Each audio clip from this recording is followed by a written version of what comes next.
Sarvani ke bal bal dama ay lille dine Sarvani ke bal bal dama ay lille dine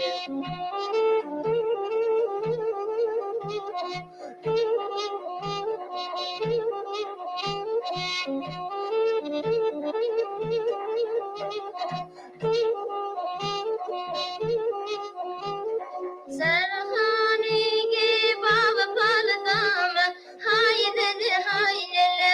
lille dine Sarhani ke baba pal dama vay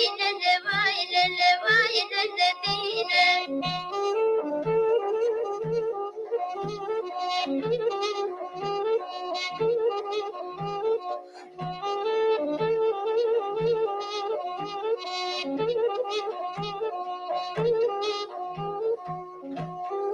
Jabalak javan gad tal dama ay lille dine Jabalak javan gad tal dama ay lille dine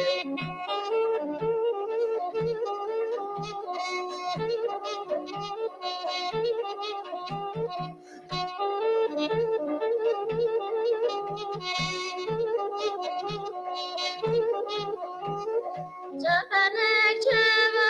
az tabdama hay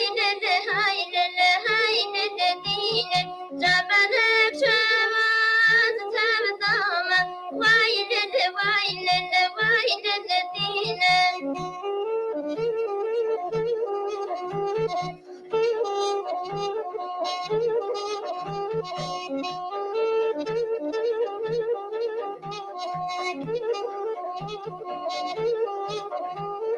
Azna dine nabdurustem hay lille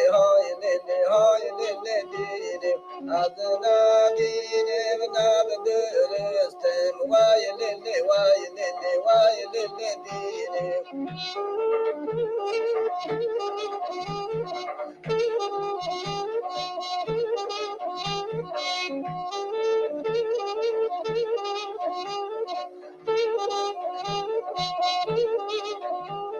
Asnadinam nadurustam vaylele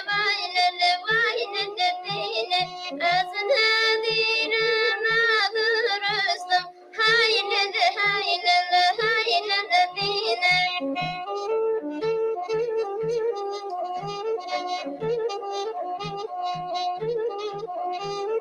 Sarhani ke babda vastam hay lille dine Sarhani ke babda vastam hay lille dine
لبی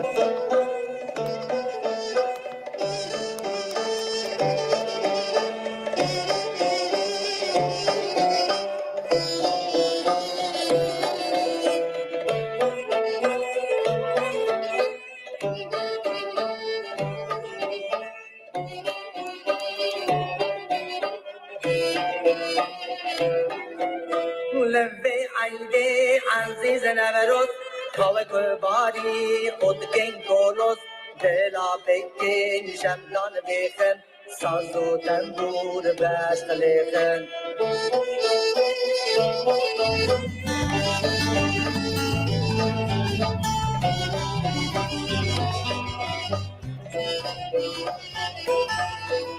بکن شایی بگرین گومن نجم ناتا کرنا اینکن عالم دنیا پیدا زانه دعوا کردا زیر زمینه لبی عینی عزیز نوروز کاوه باری خود کن گلوز دلا بکن شهدان بیخن ساز و تنبور دشت لیخن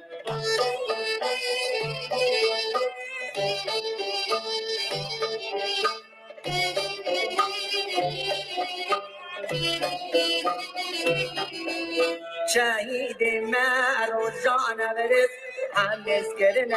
آزا یاروز استیرا بخت آغنه گشته کردستان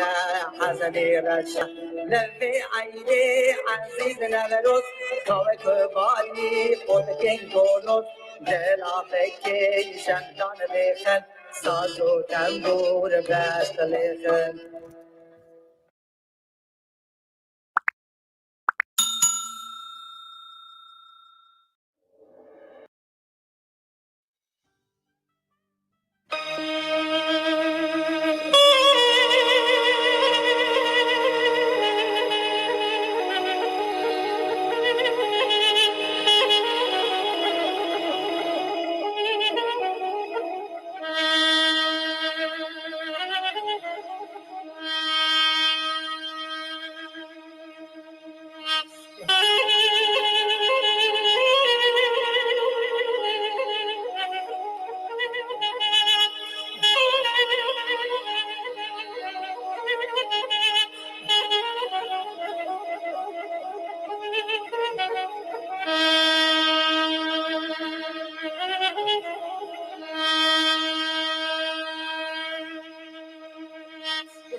مرجاني بلبلا بخشاني چابرشی حیرانی کچکا بلانی کارباری مرجانی بلبلا بخشانی چابرشی حیرانی کچکا بلانی بیت جوابکم خنی خورزکم دروات مزدکم تقیزا بابایی قیزا مروایی دروات مزدکم تقیزا بابایی قیزا مریایی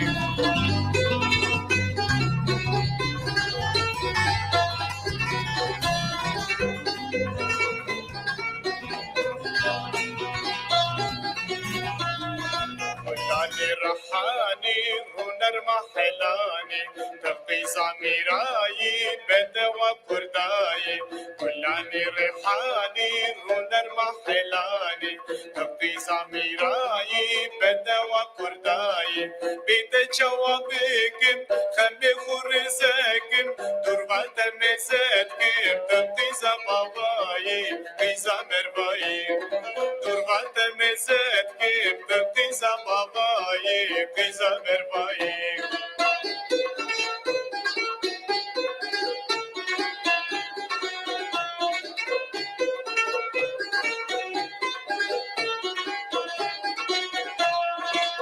دعوة اسباني رونا يا جواني من همة دلاني تجبر درماني دعوة اسباني رونا يا جواني من همة دلاني تجبر درماني بيت جوابكم خمي خرزكم دروات مزدكم تبقيزا باباي قيزا مرباي دروات مزدكم تبقيزا باباي قيزا مرباي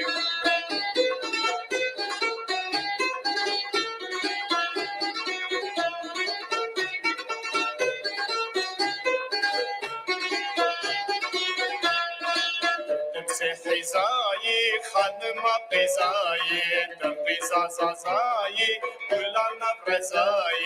تمسح حزاي خدمة قزاي تنقيزا زازاي كلنا غزاي بيت جوابكم خمي خرزكم دربات مزدكم تنقيزا باباي قيزا مرياي دربات مزدكم تنقيزا باباي قيزا مرباي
شەنگە سواری هەورامان تۆ داگەڕایت و لە دەمی زەردەپەڕی ئێوارەدا باوەشت کردە قەڵافەتی ڕۆژهەڵاتە لە یەکەم جوانی دیلاونی ئەم جارەتە چنێ شیرین چنێ بەوراسا بوویتە کۆڵەکەی شاخ و هەورامانی دێرینت کردە لەنگەری گۆچانەکەت کاتێ لە دڵی هەواری لادەیەکدا خۆت خستە باوەشی دایکی نیشتیمانەوە مار و دوو پشت سزوویان لێ چیش کردی و بۆسەیان بۆ دانایی تۆی گڕکان تۆی ئاگر شەشنی زاگرۆسی بەهەیبەت لە دڵی مەڵبەندی ئەهورادا لە باوەشی شاخ و هەڵدێر و ڕەوەزە بەردی هەورامان مەڵبەندی ئاشقاندا هەنگاوی پکە و بەلەزت هەیبەتی باڵای بەڕ و ئاسات بوو بوو بە کانگای ورەی نیشتیماونی کڕ و ئاوگێر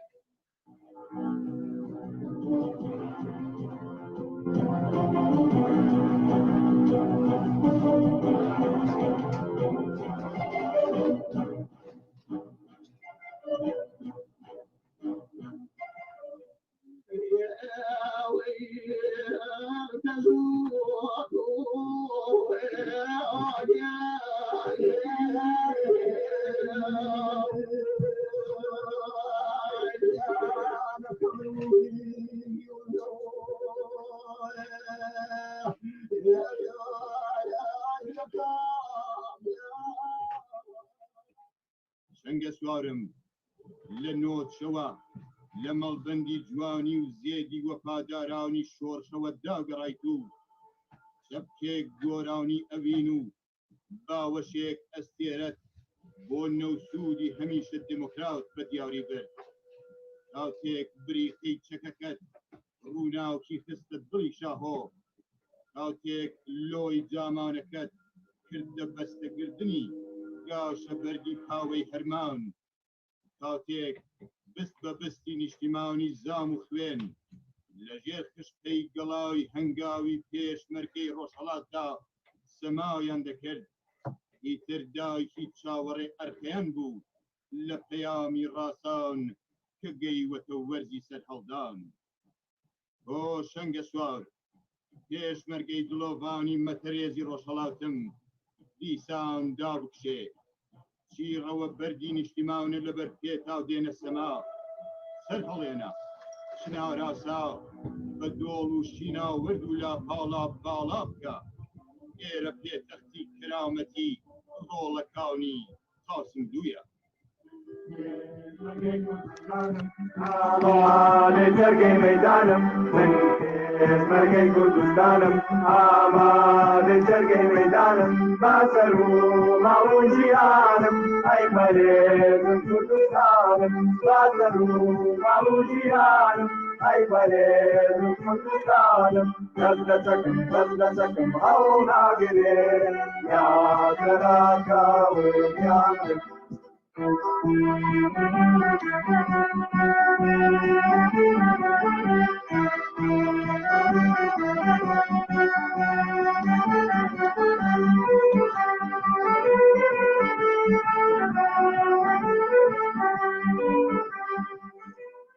شەنگە سوارم سرت بەرزە باڵا و جاماونەی شاهۆیە ڕەختەکەت گڕکاونی بێستون و کوزەوانەکەت لە داوێنی ئاوێر و کوڕەمیاونە و شاوخی تەتا چندراوە چەکەکەت ئاڵاوە بەداو کە زوانی ئاورێز و کەلی خاوندا دابکشێ شەنگە سوارم دابکشێ ڕۆژهەڵات هەڵەم ڕەوی فرینی ئەم جارەتە مەهاباودی پێتەختەکەی کۆماورم مکریاونی دڵی ڕاسانم ورمەی بە هەیبەت و پیران شاوری هەمیشە دموکراتم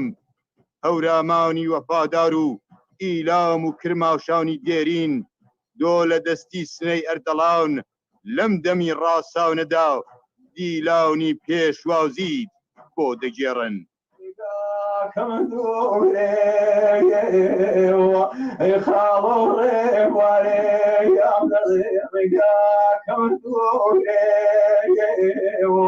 سفر ڕێمانێ خاو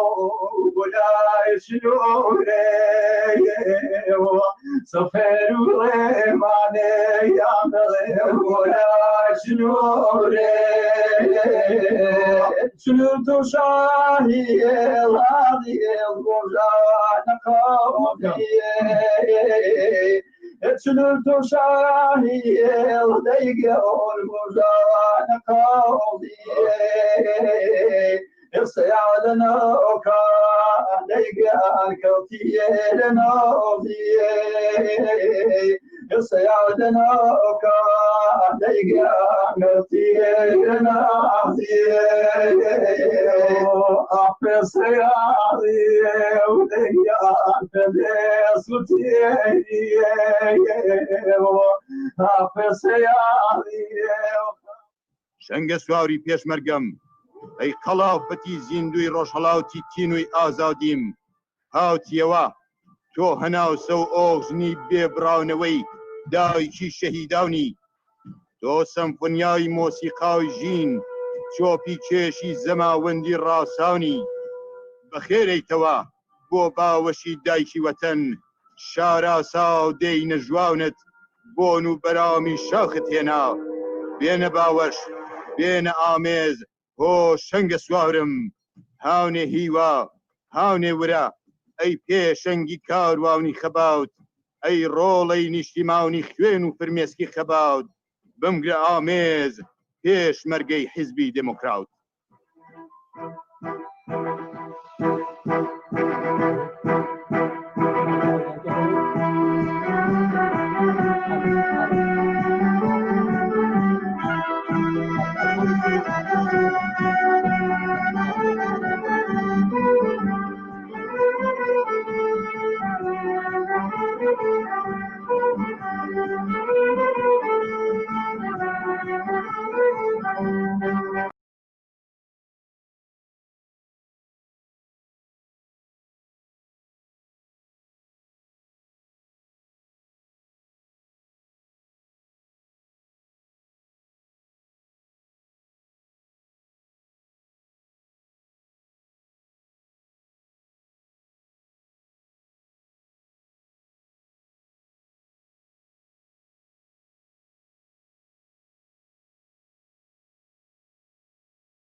پارێزراوە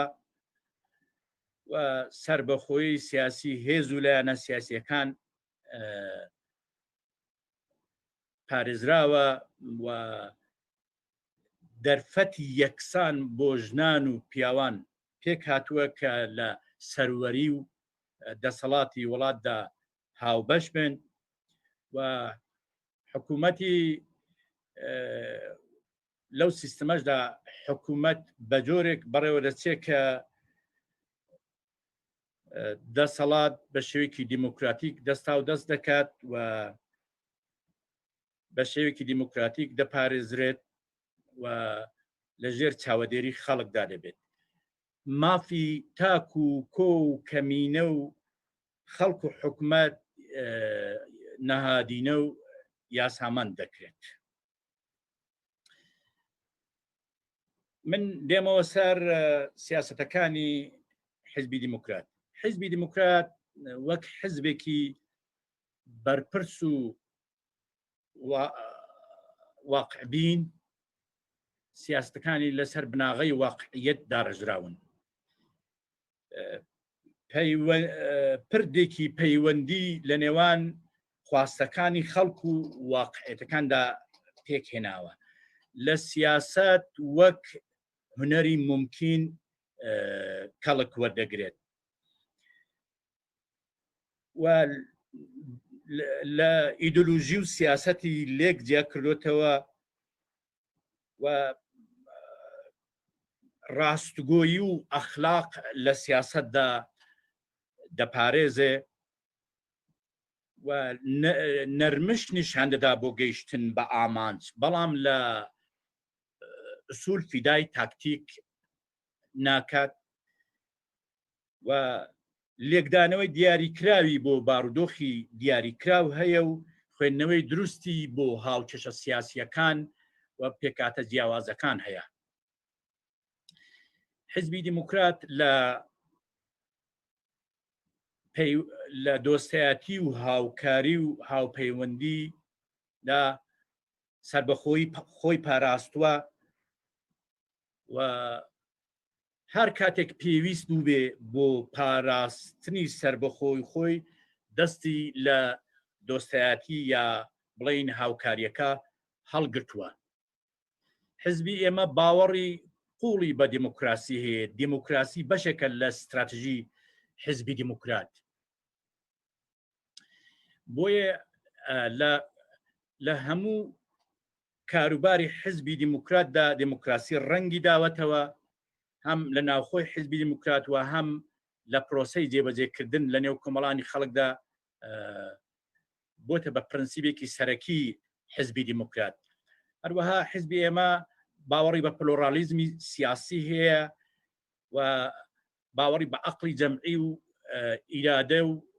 بڕیاری جەمعی هەیە، هەم لە ناو ڕێزەکانی خۆیدا پەیڕەوی لێ دەکاوە، هەم لە ناو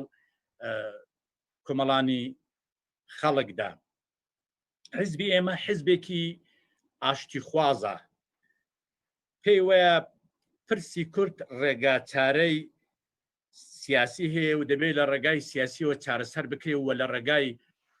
وتوێژی بنیاتنەر ئەو پرسە چارەسەر بکرێ. لەم پەیوەندیدا حیزبی ئێمە نرخی زۆری داوە بەڵام لایانی بەرامبەر کە حکوومەتی مەرکەزی بووە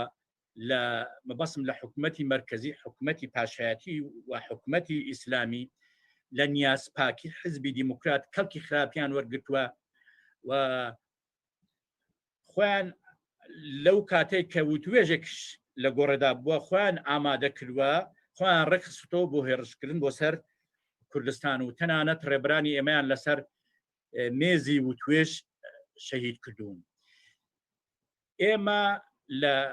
جەریانی جێبەجێکردنی سیاستەکانماندا هەردەم لە ڕەوش و ئامراز و کەرەسەی ڕەوا کەڵکمان وەرگرتووە لە دیپلۆماسی، لە خەباتی مەدەنی، لە نافەرمانی مەدەنی، لە ڕێکخستنی جەماوەر و لە خەباتی ڕاگەاندن و تەنانەت خەباتی ئابووری و لە بەرگری ڕەوا و لە کۆتاییشدا ئەگەر ناچار بووین لە خەباتی چەکدارانەمان کەڵک وەرگتووە. ئەڵبەتا ئێمە لە ئەنگری ئەوە نین مرۆڤ کوژین و پێشمان خۆش نییە بۆ خۆشمان کوژرین، بەڵام کاتێک لە بینی ژیان بە ملکەچی و ژیان بە سەربەرزی ئێمە ژیانی سەربەرزانەمان هەڵبژاتوە و دیفاعی ڕەوامان لە خۆمان کردووە. لە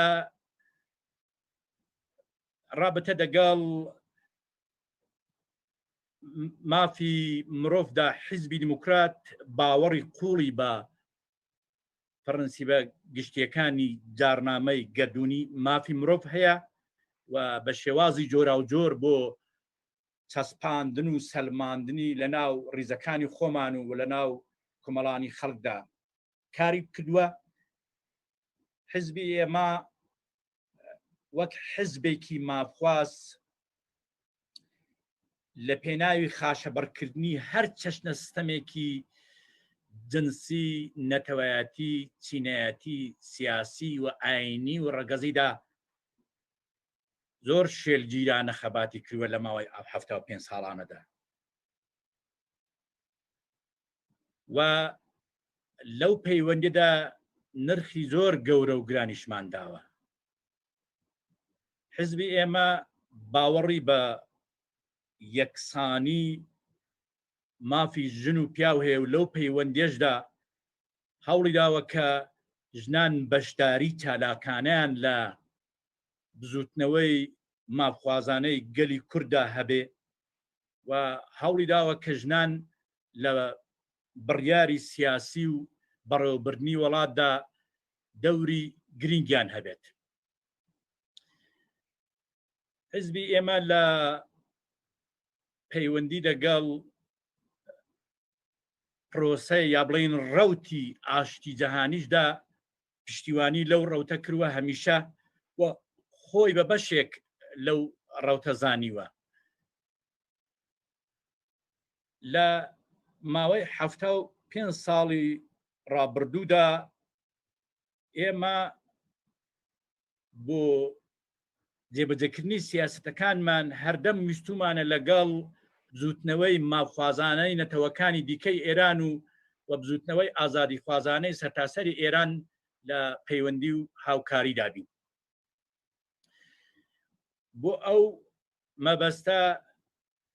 چەند پێوەر و بنەمایەکمان دیاری کردوون. هەر لایەنێک کە بیهەوێت لەگەڵ ئێمە بکەویتە هاوکاری یا کە ئێمە لەگەڵ ئەودا بکەوینە هاوکاری ئەو بنەمایانە دەبێت ڕەچاو بکرێن کە بریتین لە دەبێت باوەڕی بە ئەو لایەنە دەبێت باوەڕی بە فرەنەتەوەی بوونی ئێران هەبێ، باوەڕی بە مافی دیاریکردنی چارەنووس بۆ نەتەوەکان هەبێ، باوەڕی بەوە بێ کە باوەڕی بە ڕوخانی ڕژیم هەبێ و بۆ ڕوخانی بەکردەوە هەنگاو هەڵگرێت و باوەڕی بە سکولاریزم و جیایی دین لە دەوڵەت هەبێت، باوەڕی بە فدرالیزم و سیستمێکی فدرالی بۆ ئێران هەبێت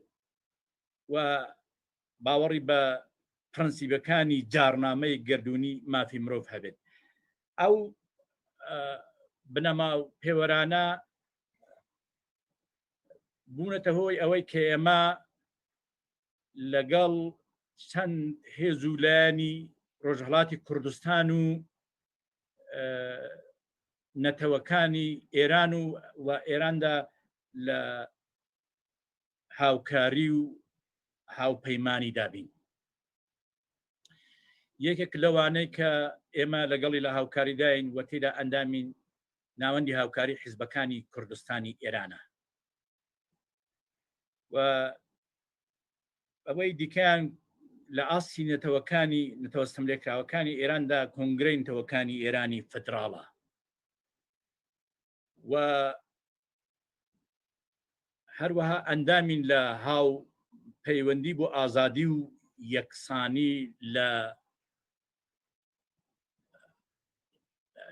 هاوپەیوەندی بۆ ئازادی و یەکسانی لە ئێراندا لە ماوەی بڵین 75 ساڵی ڕابردوودا حزبی ئێمە پشتیوانی لە خەباتی نەتەوەستەم لێکراوەکانی ئێران کردووە چونکە خۆی لەگەڵ ئەو نەتەوانە بە هاوچارەنووس دەزانێ و بە شێوازی جۆرا و جۆر بۆ گەیشتن بە مامەکانیان هاوکاری کردوون و هەروەها پشتیوانیمان لە بزوتنەوەی ئازادی خوازانەی کۆمەڵانی خەڵک لە ئێراندا کردووە و لە پەیوەندی لەگەڵ نەتەوەی کورد لە پارچەکانی دی یا بڵێن بزوتنەوەی کورد لە پارچەکانی دیکەی کوردستان حیزبی دیموکرات لەو ڕوانگەیەوەکە کوردستان یەک نیشتیمانە و کورد یەک نەتەوەیە و پرسی کورد یەک پرسە بۆ گەیشتن بە مافەنتەوایەتیەکانی هەردەم پشتیوانی لە بزوتنەوەی کورد لە هەموو بەشەکانی کوردستان کردووە و لەگەڵ هێز و لایەنە سیاسیەکانی بەشەکانی دیکەی کوردستان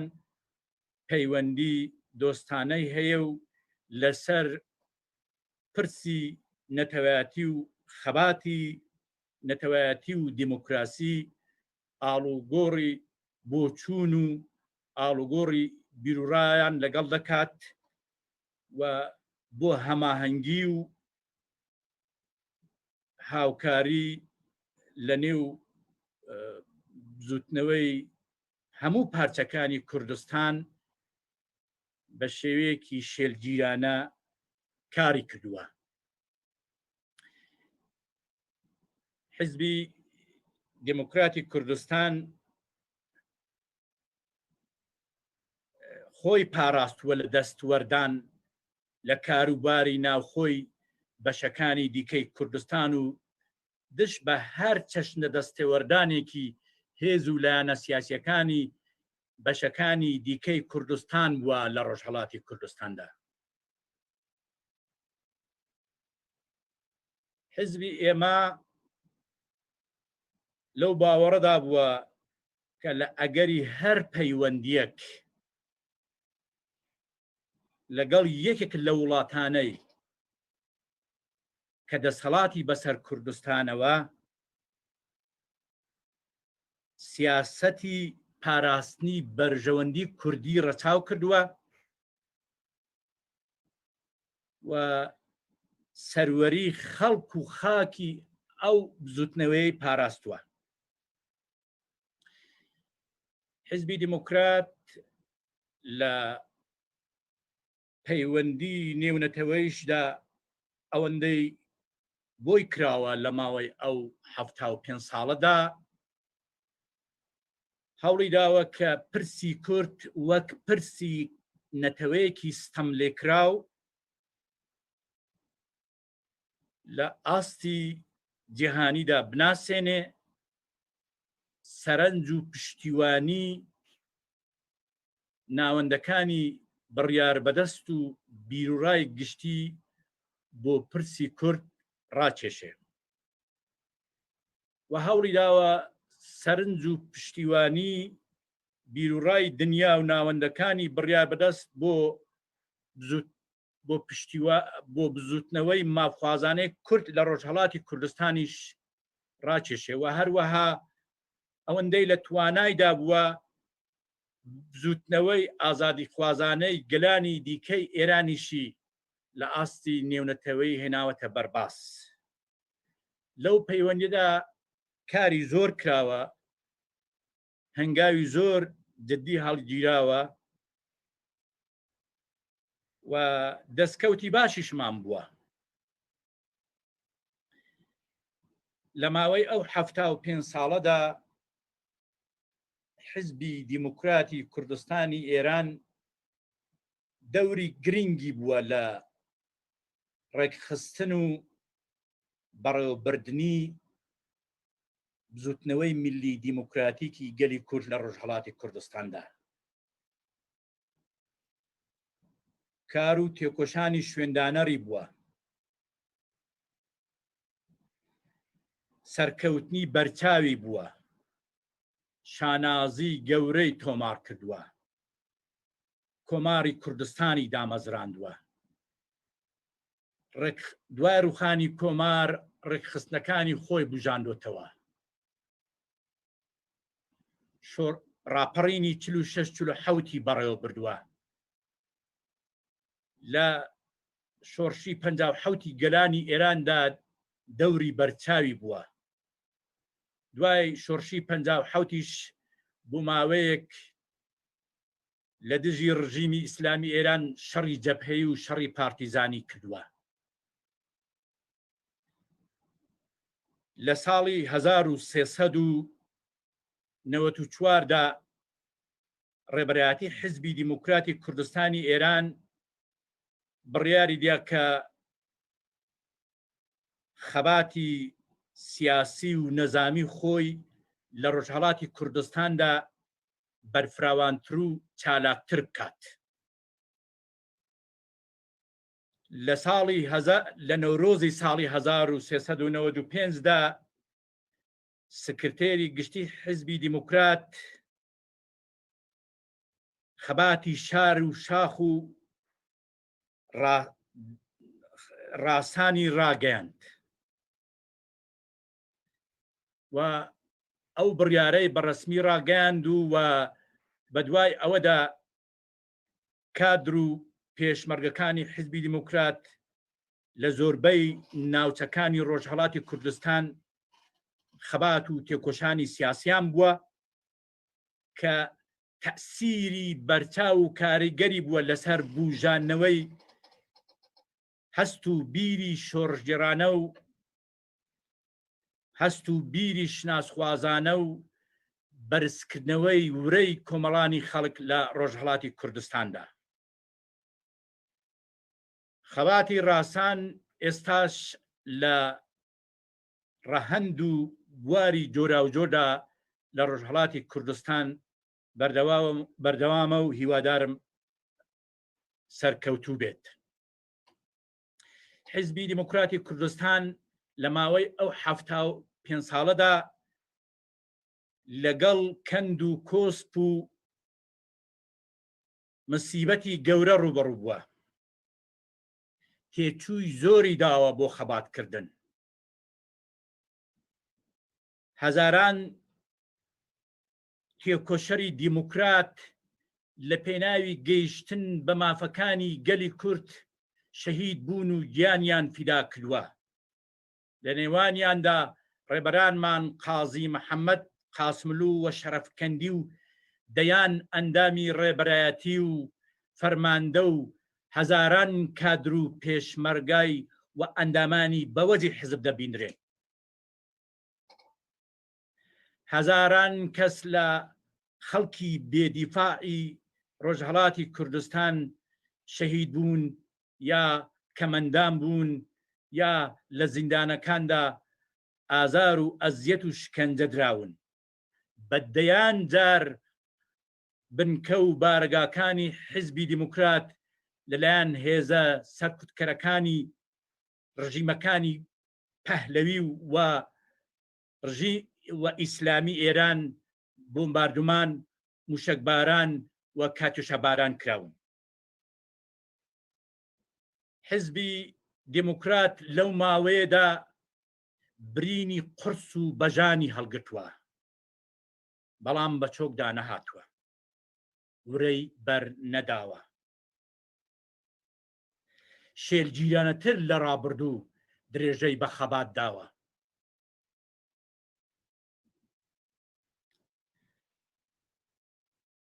پاش 75 ساڵ خەبات و تێکۆشان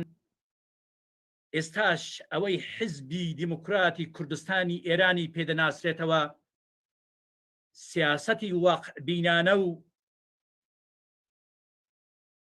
فیداکاری کە تێکۆشەران لە ئاستی بەرزدا و پشتیوانی بەرفراوانی کۆمەڵانی خەڵکی کورد بۆ حزبی خۆشەویستی خۆیان حزبی دیموکراتە. ئەزمموی 75 ساڵ خەبات و تێکۆشانی حزبی دیموکرات پێمان دەڵێ ئەگەر یەک بین و یەک بگرین لەگەڵ یەکدا بژین بمرین زاڵ دەبین و سەر دەکەوین بەرز دەبین و نانەوین. سڵاو لە گیانی پاکی شەهیدانی ڕێگای ڕزگاری کوردستان. بەرز و بەڕێز بێت یادی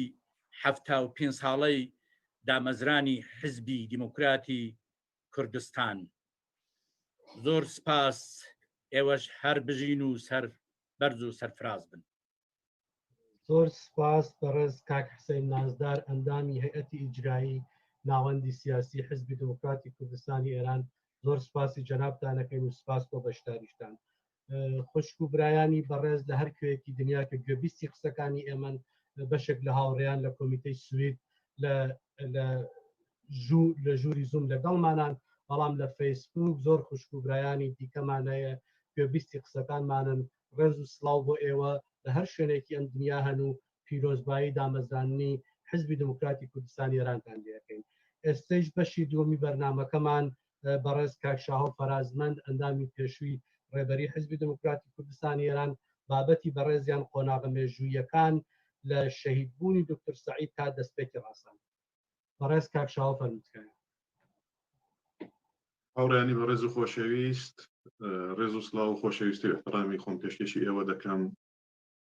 زۆر سپاسان دەکەم لە بەشداریتان و زۆر سپاسی هاوڕێیانی بەڕێوەبەری دەرەوەی وڵات دەکەم کە ئەو ئەرکیان کێشاوە و ئەو کۆمەڵە وێبناریان ڕێخستەوە بۆ ئەوەی کە لە هەلومەرجێکدا کە بەداخەوە نەخۆشی کۆڕۆنا مەجالی نەداوە کە ئەو یادە کە یادێکی زۆر زۆر گرنگ و گەورەیە بۆ گەلی کورد و بۆ هەموو ئەندامان و پێکوشەرانی حزبی دموکرات بە شێوەی کۆبوونەوە بژیرێ، بەڵام لانیکەم ئیسفادەیان کردووە لەو ئیمکاناتەی و توانیویان نەجارێکی دیکەمە لە دەوریە کۆکەنەوە. بۆیە سپاس و دەستخۆشیان لێ دەکەم و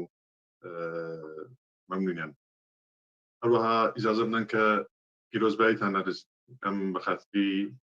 ئەو یادە پیرۆزە و ئەو ڕۆژە گەورەیە، یادی 75 ساڵەی دامەزرانی حزبی دموکرات بۆ دەستپێکی چارەگە سەدەی چوارمی بزوتنەوەی ملی دموکراتیکی کورد لە ڕۆژهەڵاتی کوردستان پێدەڵێتە قۆناغێکی دیکە و دەتوانم بڵێم کە هیوادارم و هیواخوازم کە چارەگەی چوارمین چارەگە سەدەی ئەو بزوتنەوەیە گەیشتن بە ئامانجەکان و دەسەبەرکردنی ماف و ئازادەکانمان بێ. بەدڵنیایەوە تەواوی ڕوودا و ئاڵوگۆڕەکان نیشان دەدەن کە تەمەنی کۆماری ئیسلامی ڕوو بە کۆتاییە و فاکتۆرێکی گەورە و گرنگ کە ڕوخانی کۆماری ئیسلامیە بۆ دەسەبەرکردنی ماف و ئازادەکانمان بەدڵنیایەوە شاهیدی دەبین و جێبەجێ دەبێ، بەڵام زۆر هۆکار و بابەتی دیکە هەیە کە ئێمە هەر لە ئێستاوە دەبێ پلان و بەرنامەمان بۆی هەبێ. و لە ڕاستیدا ئەگەر زۆر بە کورتی ئاسان بکەم، بزوتنەوەی کورد لە ڕۆژهەڵاتی کوردستان لەو قۆناغە مێژووی خۆیدا پێویستی بە ماستەر پلانێکی جدی هەیە کە هەموو لایەن و بەرنامەکانی تێدا دیاری کرابێ و بیری لە کرابێتەوە. و هیوادارم کە لە قۆناغی ئێستادا یەکگرتووی لە ناوگەلی کووردا پەرە بستێنێ و شاهدی یەکگرتنەوەی ڕیزەکانی حزبی دموکرات بین. لە نەیشاردمەوە لە قۆناغی پێش، یعنی ماوەیەک پێش شاهدی وەی بوون کە کۆمەڵێک هەوڵ و هەواڵی خۆش درا بە کۆمەڵانی خەڵکی کوردستان و خەڵک زۆر لەو بارەیەوە دڵگەرم بوون و هیوادارم ئەوڕۆکە هەروە درێژە بچێشەوە شاهیدی یەکگرتنەوەی ڕێزەکانی بنەماڵەی حیزبی دموکرات بین و لە نەتیجەدا تاسیر و کارگێری خۆمان لەسەر بزوتنەوە و ڕووداوەکان زیاتر بکەین. هەڵسانگاندنی قۆناغی مێژوویی حیزبی دموکراتی کوردستان لە دوای شەهیدبوونی دکتۆر سعید شەرەفکەندی تا قۆناغی ڕاستان لە ڕاستیدا تەنیا بە هەڵسەنگاندنی ڕووداوەکانی خودی حیزبی دموکرات پێوان نەبێ جێبەجێ بێ یا هەڵسەنگاندنێکی دروست بێ. بۆ لێکدانەوەیشی دروستی ئەو بابەتە ئەمن لەسەر ئەو بڕۆیان کە دەبێ سێ مەسەلەی زۆر گرنگ هەڵسەنگاندنی بۆ بکردێ. یەکەم ئەوەی کە ئەو بیاڤەگشتیە و ئەو بەستێنەی کە حیزبی دموکرات تێدا کار و تێکۆشان و چالاشی هەبووە و ئەو ئاڵوگۆڕانەی کە لەو بیاوەگشتیە و لەو بەستێنەیدا پێکاتوە چی بوون. دوو خودی سیاست و کار و کردەوەکان و هەڵوێستەکان و استراتیژی و تاکتیکەکانی حیزبی دموکراتە و سێمشت سیاست و کار و کردەوەکان و تاکتیک و استراتیژیەکان و پیلانەکانی کۆماری ئیسلامیە. یعنی بە کۆی هەڵسەنگاندنی ئەو سێ بابەتە و ئەو سێ مەسەلەیە کە بەڕاستیدا تۆ دەتوانی تەحلیلێکی جامعتر و باشتر و دقیقتر لە ئەو قۆناغە مێژوویە کە قۆناغێکی مێژوویی دەتوانم بڵم حساس ئاڵۆز و پڕ لە هەوراز و نیشێوە کە بزوتنەوەی میلی دیموکراتیکی کورد لە ڕۆژهەڵاتی کوردستان و حیزبی دموکرات بەخۆیەوە دەبینێت. ئەوڕۆ کە باس لە حیزبی دموکرات دەکەین دوای 75 ساڵ لە ڕاستیدا حیزبی دموکرات نەوەک خوارەیەکی سازمانی و ڕێکخراوەی بەڵکو وەک بزاوێکی فکری کۆمەڵایەتی سیاسی کولتوری کە هەموو ڕەهەندەکانی کۆمەڵگای کوردی کردووەتەوە دەبێت پێناسەی بۆ بکرێت. و هەر ئەوەشە کە کۆماری ئیسلامی و تەواوی نەیار و دوژمنەکانی ئەو حیزب و بزوتنەوەی ئازز کردووە کە لەوەی کە بتوانن زەربەیەکی وا لەو بزوتنەوەی بدەن کە بە تەواوی بتوانێت لە نێوی بەرە و تاسیر و کاریگەریەکەی نەهێڵێ. ئەو ئاڵوگۆڕانە چ بوون کە لە بیاوی گشتی یا لە بەستێنی خەبات و تێکۆشانی حیزبی دموکرات و بزوتنەوەی ڕۆژهەڵاتی کوردستاندا لە دوای شەهیدبوونی دکتۆر سعیدی شەرەفکەندی و لە قۆناغەکانی دواتریدا لە کۆمەڵگای کوردستاندا دێتە پێشێ. ئێمە لە دەی هەفتای هەتاویدا شاهدین کە دنیا شاهدی ئاڵگۆڕی بەرچاو دەبێت. دنیای دووزەمسەری ئاڵگۆڕی بەسەردا دێ، تێکچوونی یەکێتی سۆڤیەت و بلۆکی شەرق تاسیر و کاریگەری لەسەر تەواوی دنیادا دەنێەوە بەو تەباش پێم وابێت لەسەر کوردستان و بزوتنەوەی کورد لە ڕۆژهەڵاتی کوردستاندا هەروەها کاریگەری هەیە. بەو مانایە کە بزوتنەوەی نەتەوەی ئێمە لە ڕۆژهەڵاتی کوردستاندا لە حاڵەتی دوو قوتبی دێتە دەریانی ئەو چەپە ئۆرتۆدۆکسە کە لە ڕۆژهەڵاتی کوردستاندا چالاشی هەبوو و کۆمەڵێک لە پتوانسێلی بزاوی ڕزگاری خوازی ئێمەی بەخۆیەوە مەشغوڵ کرد بوو، دەبینین کە کاریگەری نامێنێ یەکەم دەبێتەوە لەسەر بزوتنەوەی ڕۆژهەڵاتی کوردستان و لە نەتیجەدا پێگەی بیری نەتەوەی و هیزری نەتەوەی زۆر بەهێزتر دەبێت. لەلایەکی دیکەوە پێکهاتنی قەوارەیەکی بەنێوی لەدەسەڵاتی کوردی بەنێوی هەرێمی کوردستان لە باشووری کوردستاندا تاسیرات و کاریگەری زۆری دەبێت لە بواری سیاسی، فکری، ئابووری، کولتوری و لە ڕەهەندی جۆراجۆرەوە هەروەها ئەو شکۆتنی ئەو قەوارەیە لەسەر ڕۆژهەڵاتی کوردستانی تا تاسیر و کاریگەری خۆی دەبێت. لەلایەکی دیکەشەوە دەبینین کە کۆمەڵێک ئاڵوگۆڕ لە پێکهاتەی حەشیمەتی و وەزعیەتی لە ڕاستیدا کۆمەڵایەتی کوردستانی ڕۆژهەڵاتدا دێتە ئاراوە، بۆ معنایی کە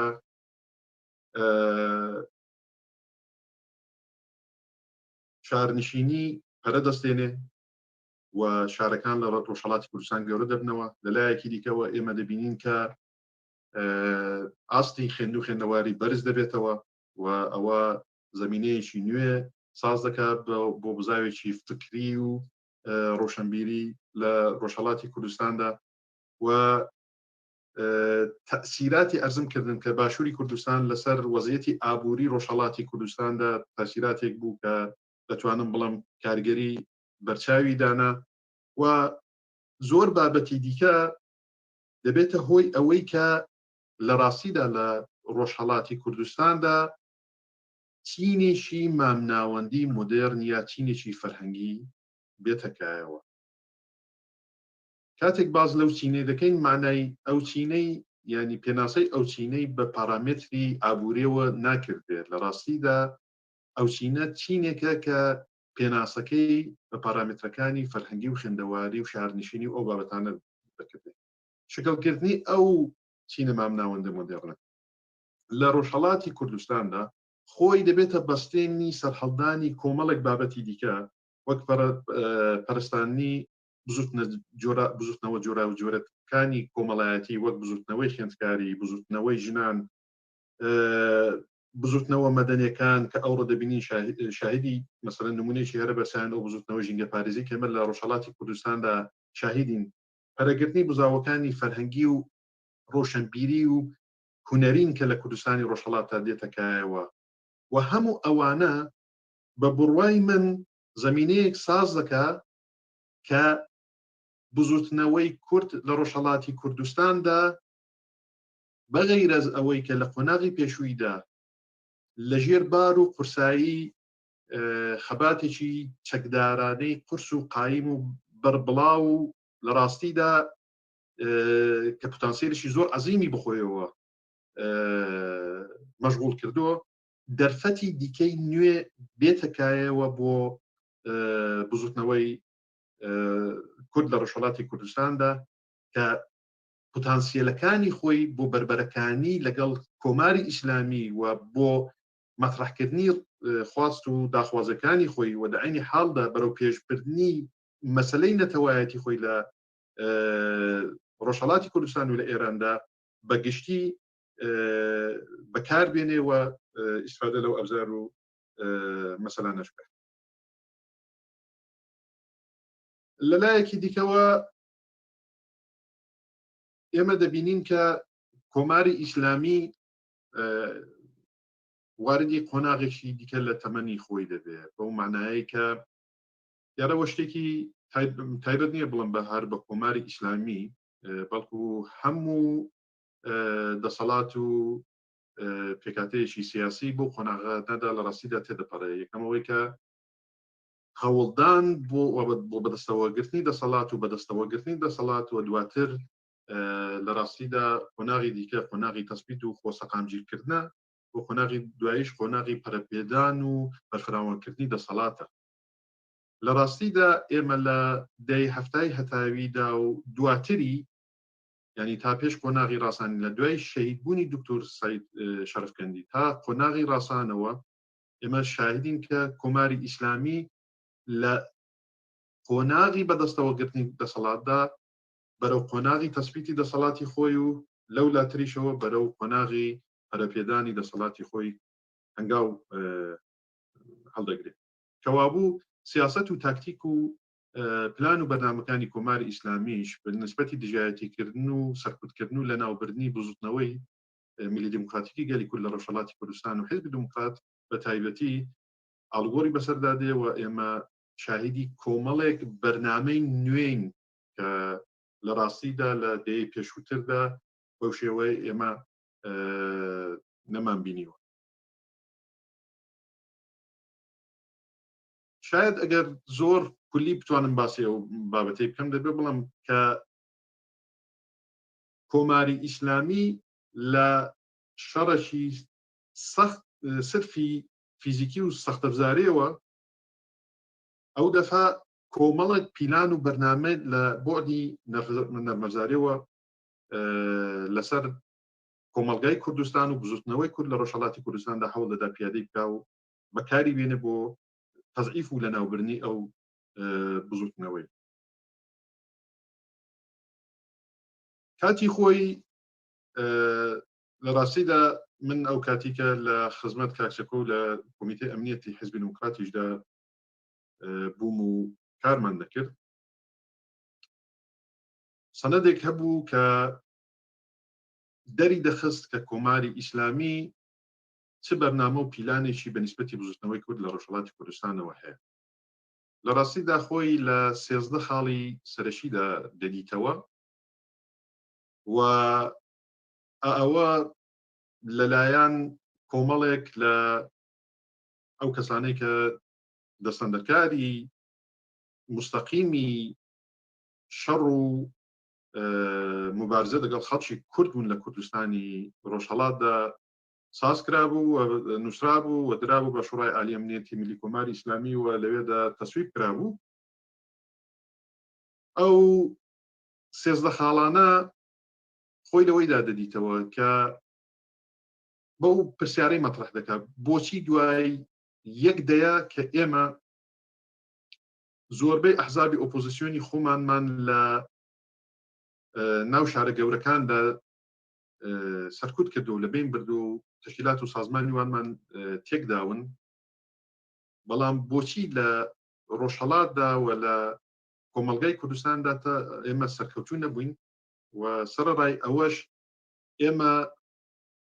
ڕۆژانە تەلەفات دەدەین هێزەکانمان لەبین دەچن و تا ئێستاش بە نەتیجەیەکی مەلموس نەگەیشتون بۆیە ئەزمکردن لە 13 بواری جۆرا و جۆردا ئەوانە کۆمەڵێک بەرنامەیان دیاری کردبوو دابوویانە دەستی لە بەرسەرین ئازدا شوڕای عالی ئەمنیەتی میلی کۆماری ئیسلامی و لەوێشدا تەسویب کرابوو کە ئەو بێتە بەرنامە و کار و استراتیژی کۆماری ئیسلامی بە نیسبەتی بزوتنەوەی کورد لە ڕۆژهەڵاتی کوردستان و حیزبی دموکرات بە تایبەتی بەڕاستیدا کات ئیجازە نادا من پشمەنیە و تەواوی وردەکاریەکانی ئەو 13 خاڵەیەوە بەڵام بە شێوەیەکی کولی چەند بابەتێک ئەرز دەکەم لەسەر ئەو بەرنامەیە یەکان ئەوە بوو کە باز لەوەی دەکا کە ئێمە بۆەوەی کە حیزبی دموکرات کۆمەڵا و تەواوی ئەو لایەنانەی کە لە بزوتنەوەی کورد لە ڕۆژهەڵاتی کوردستاندا دەور و کاریگەری و نەخشیان هەیە لە بینبەرین دەبێت بەستێنی تەغزەی وانە لەو کۆمەلگایە لە بین بەرین ئەو بەستێنەی کە کۆمەلگای کوردستان هەیەی و بزوتنەوەی کورد لە ڕۆژهەڵاتی کوردستاندا لەوەی تەغزیە دەکا هێز وەردەگرێت پاستەولی دەبێت بەهێز دەبێتەوە و کاریگەری خۆی لەوێەوە وەردەگرێت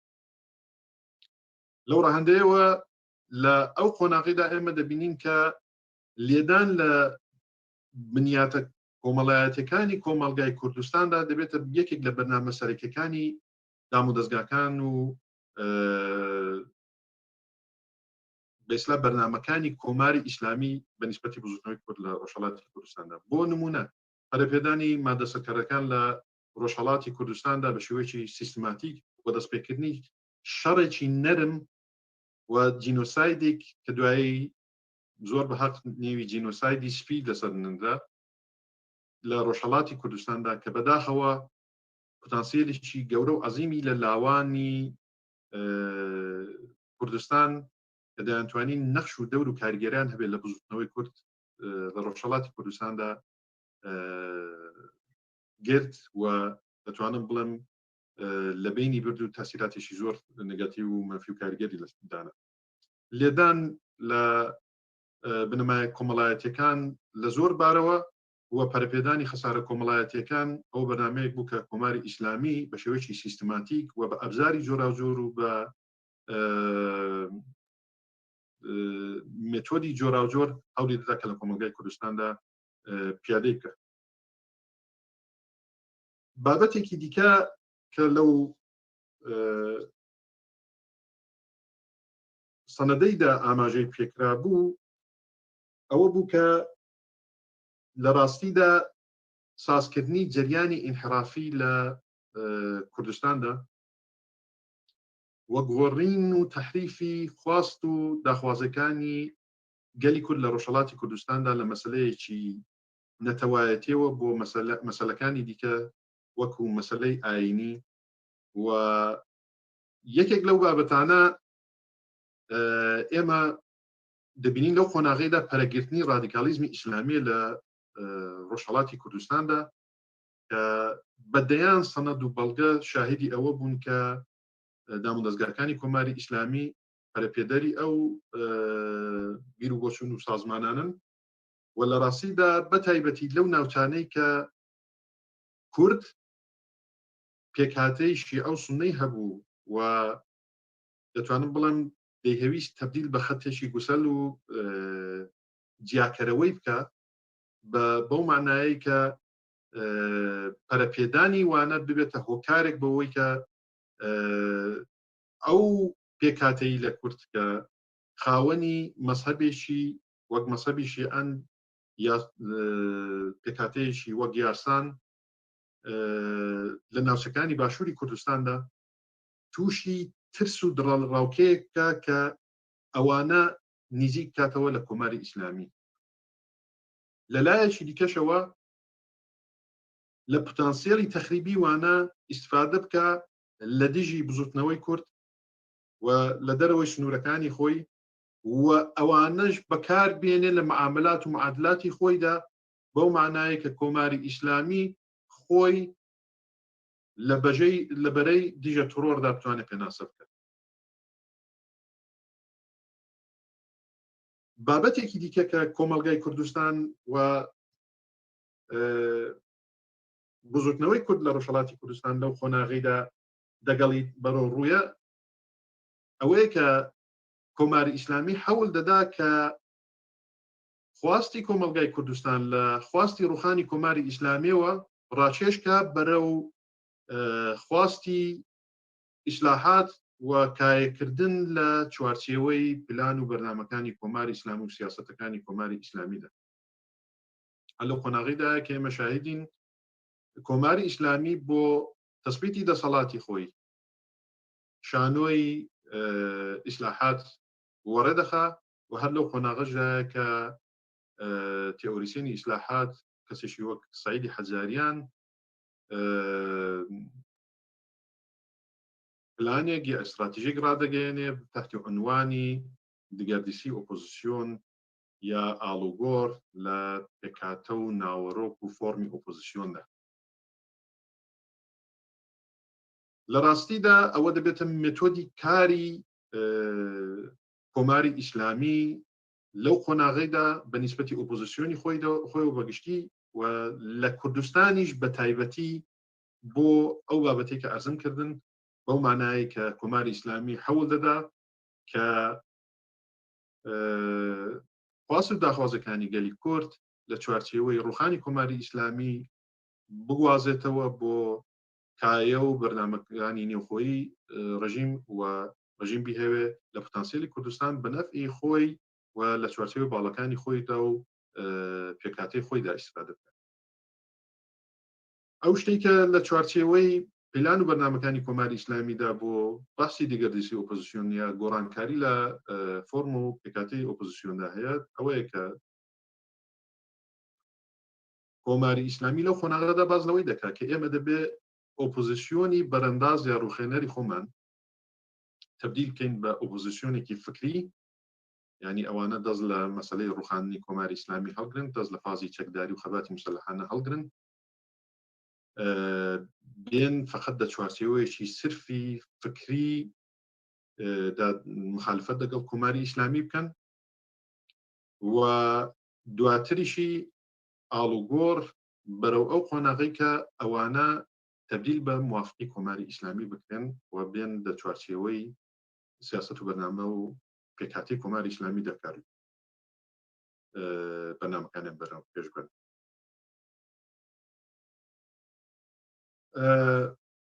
بۆیە دەبینین کە حەولێکی جدی دەدا کە ئۆپۆزیسیۆنی دەستکردی خۆی لە ڕۆژهەڵاتی کوردستاندا ساز بکە یا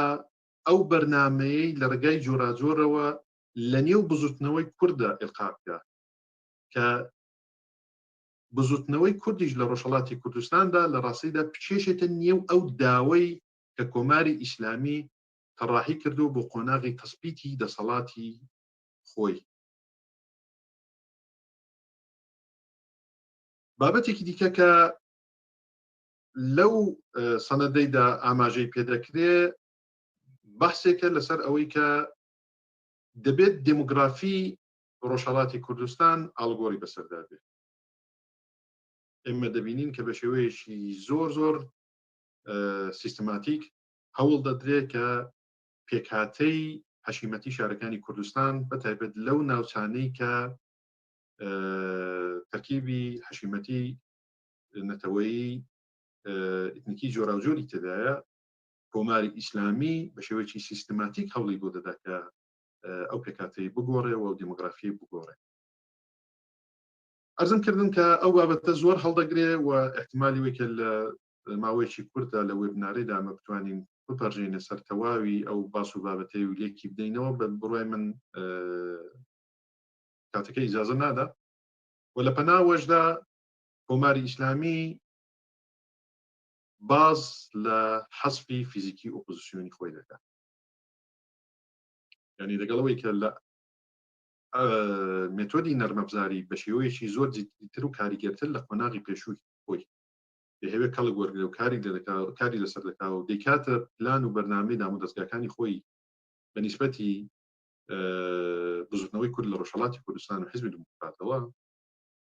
لەو لاشەوە حەسفی فیزیکی ئۆپۆزیسیۆنی خۆی لە ئاستی جۆرا و جۆردا دەکاتە بەرنامەیەکی زۆر جدی کە ئەوە بەداخەوە لە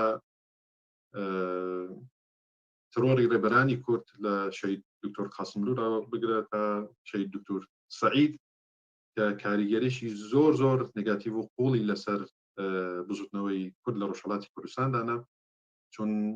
ئەوە حاشا هەڵ نەگرە کە وجودی ئەو دوو ڕێبەرە مەزنە کاریزماتیکە کە هەموو مەفهوم و پارامێترەکانی ڕێبەریان یەکجێ لەنێو خۆیاندا کۆ کردبەوە و قۆناغی دوای ئەوان کە بۆ پێناسەی کە ئەوانە لە ڕێبەربوون و لە ڕێبەریکردنی بزوتنەوەی کووردا ئێرایاندا بوو، دەتوانم بڵم زەربەیەکی بەڕاستی ئەوەندە کاریگەر بوو کە تەئسیراتێکی زۆر نگاتیڤ و مەنفی لە بوارە جۆرا و جۆرەکان لەسەر بزوتنەوەی کورد لە ڕۆژهەڵاتی کوردستاندا دانا. ئێمە لە قۆناغی لەو قۆناغیدا شاهیدین کە بەداخەوە من بە حاڵی خۆم پێم خۆشە زۆر ڕاشکاوان قسە بکەم، هەرچەند ئەو ڕۆژێکە کە ئێمە سەبای ئەوەی کە پیرۆزبایی یەکتر دەکەین و خۆشحاڵین بەوەی کە حیزبەکەمان و بزوتنەوەکەمان پێی ناوەتە 75 ساڵەی خۆی و دەستپێکی چوارمین چارەگە سەدەی خۆی، بەڵام لە عینی حاڵیشدا دەبێت ڕوانگەیەکی خەسارنەسانەمان هەبێ بۆ ئەوەی کە لانی کەم لە ئەو قۆناغەدا ئێمە بتوانین بە ماف و داخوازەکانی خۆمان بگەین دەستەبەری بکەین و بە شێوەیەکی مەلموس و عینی نەتیجەی ئەو خەبات و تێکۆشانەی خۆمان ببینین. بەداخەوە هەڵەیەکی گەورە و مێژوویی کە لەو قۆناغیدا دەکردێت ئەوەیە کە ئێمە دەست لە خەباتی چەکداری لە ڕاستیدا بەردەدەین و دەینە خوڵایی خاچی باشووری کوردستانەوە، دەگەڵەوەی کە من لەسەر ئەو بڕوایم کە دەبێ حەوڵماندا بە بەرژەوەندەکانی کورد لە باشووری کوردستان ڕەچاو بکەین، بەڵام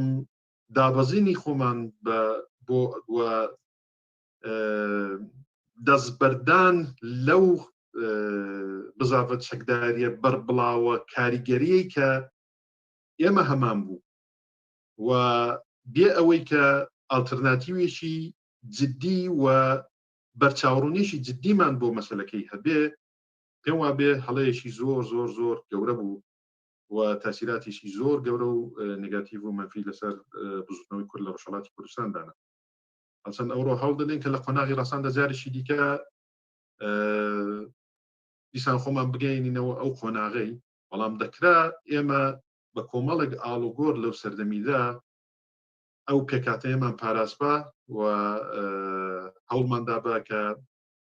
سنگ و وازن و کاریگەری خۆمان لەو بارەیەوە هەر پاراسبا و تووشی ئەو هەموو پەیامەدە منفی و نیگاتیوانە نەبین کە بە چوارچێوەی ئەو تەسمیمێدا کە بەداخەوە گرتمان بزوتنەوەکەمان تووشی بوو ببین. مەسەلەی و بابەتێکی دیکە کە من پێم وابێ لەو قۆناغیدا شاهدین ئەوەیە کە ئاڵوگۆڕ لە نەسلەکاندا دێتە ئاراوە و ئەوە شتێک نییە تەنیا لە کۆمەلگای کوردستاندا بێتە گۆڕێ بەڵکو لە هەموو وڵاتێک و لە هەموو کۆمەلگایەک دێتە پێشێ و هەموو پێکاتە و دەسەڵات و کۆمەلگا و حیزبێک و بزوتنەوەیەک لەگەڵ ئەو مەسەلەی بەڕۆ ڕوح هەیە. ئەم پێم وابێ سەر ڕای تەواوی هەوراز و نەشێوەکان و تەواوی گیر و گرفت و کەم و کۆڕەکان بزاوی نەتەوەی دیموکراتیکی ئێمە و حیزبی دموکرات وەک ڕێبەری ئەو بزاوە توانی پەیامی ئەو بزوتنەوەی بە نەسلی نوێ بگەێنێ و لە پتانسیێلی نەسلی نوێش ئیستفادە بکە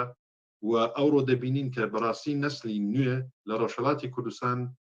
شناسی خۆی بە شناسێکی نەتەوەی کوردی پێناسە دەکات. پێم وابێ ئەوە یەکێک لە گەورەترین دەستکەوتەکانی بزوتنەوەی ئێمە لەو قۆناغەیدا و لە عینی حاڵیشدا یەکێک لە گەورەترین زەربەکانە کە کۆماری ئیسلامی لە بەرامبەر بزوتنەوەی کورد لە ڕۆژهەڵاتی کوردستاندا بینیوێتیوە بەخۆیەوە هەستی پێکردو. بە نیسبەتی سیاست و کار و کردەوەکانی حیزبی دموکراتدا ئێمە دەبینین کە حیزبی دموکرات لەو قۆناغیدا ئەرزمکردن تووشی قەیرانی ڕێبەری دەبێ و بەو مەفهومە و بەو ستانداردەی کە دکتۆر سعید و دکتۆر قاسملوو لە ڕێبەری و سەرکردایەتی ئەو بزوتنەوەی لە خۆیان نیشان داوە و بەیسلا ئەو پێناسەی کە ئێرایان داوە بەداخەوە حیزبی دموکرات لە نێوخۆیدا تووشی کۆمەڵێک گیرروگرفتی نێوخۆیی لەبارەی ڕێکخراوەیی و نێوخۆیەوە دەبێت کەەوە پاشا هەڵ نەگرە کە پتانسیلێکی زۆری بزوتنەوەی ئێمەی بەخۆ مەژغوڵ کرد سەرڕای ئەوەی کە لە قۆناغێکدا یەکگرتنەوە لە ڕێزەکانی حیزبی دموکرات و بنەماڵەی حیزبی دموکراتدا هاتە کایەوە بەڵام بەداخەوە چەند ساڵ دواتری دەبینین کە ئینشعاب و لێکترازان و لێکدابڕانی ڕێزەکانی حیزبی دموکرات جارێکی دیکە وەزعیەتی بزوتنەوەی کورد لە ڕۆژهەڵاتی کوردستان لە قۆناغێکی زۆر حساس و مێژوویی خۆیدا کە دەرفەتی زۆر گەورە و مێژوویی بۆ کوردی ڕۆژهەڵاتیش هێنا بۆ ئاراوە و تا ئێستاشی دەتوانم بڵم ئێمە دەرفەتی زۆر گەورەمان لە پێشە ئەگەر خوێندنەوەی دروستمان بۆی هەبێ و بەرنامە و پلان و مێتۆدی دقیق و وردمان بۆی هەبێ ئەوەی کە ئەرزم کردن ئەگە ماستەر پلانێکی ئێمە جددی و کاریگەرمان هەبێ بۆ ئەو قۆناغەی دەتوانم بڵم کورد لە ڕۆژهەڵاتی کوردستان دەتوانێت تەواوی مەترسیەکان تەبدیل بە دەرفەت بکات بەڵام ئەوە دەگەڕێتەوە بۆ ئەوەی کە ئێمە بەڕاستی شاهدی ئەوەی بین کە ڕیزەکانمان یەکگرتوون لە چوارچێوەی پلانێکی دیاریکراودا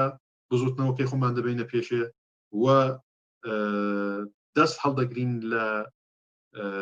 بەفێڕۆدانی پتانسیێل و وزە و توانەکانی چین و توێژەکانی جۆراوجۆری کۆمەلگای کوردستان و چالاکانی نێو ئەو بزوتنەوەی بەجێگای وەی کە ئەو هێز و توانایی سەرفی مەسایلێکی لاوەکی بکەن وەکو سەرفی صرف کۆماری ئیسلامی و بەرەو پێشبردننی ئامانج و استراتیژی و بەرنامەکانی ئەو بزوتنەوەی بکەن بە دڵنیایەوە ئێمە دەتوانین تەواوی مەترسیەکان تەبدیل بە دەرفەت بکەین.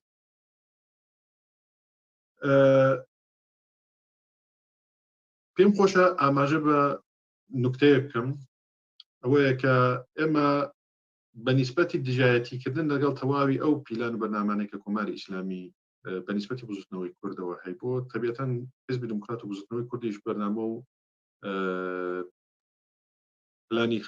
تایبەت بەخۆی هەبوو بەڵام ئەوە ڕاستێکی حاشا هەڵنەگرە کە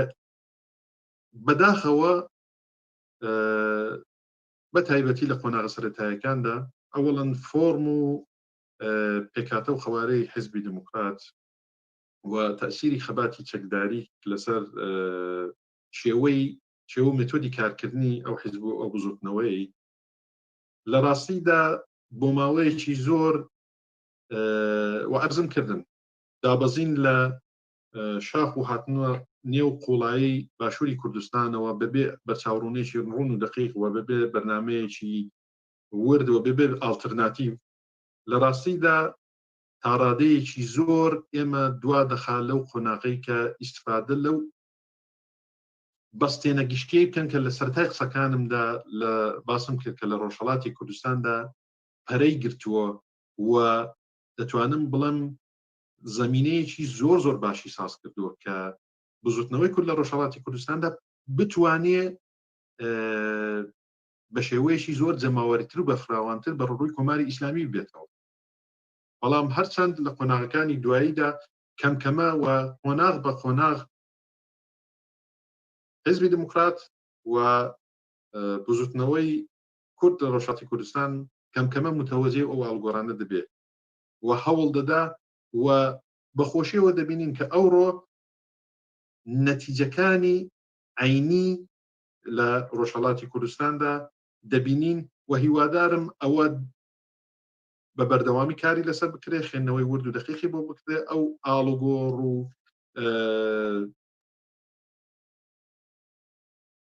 دەرفەتە تازانەی کە هاتوتەکایەوە بە وردی خوێندنەوەی بۆ بکرێ و بەرنامە و کاری بۆ دابندێ. لەلایەکی دیکەوە ئێمە دەبینین کە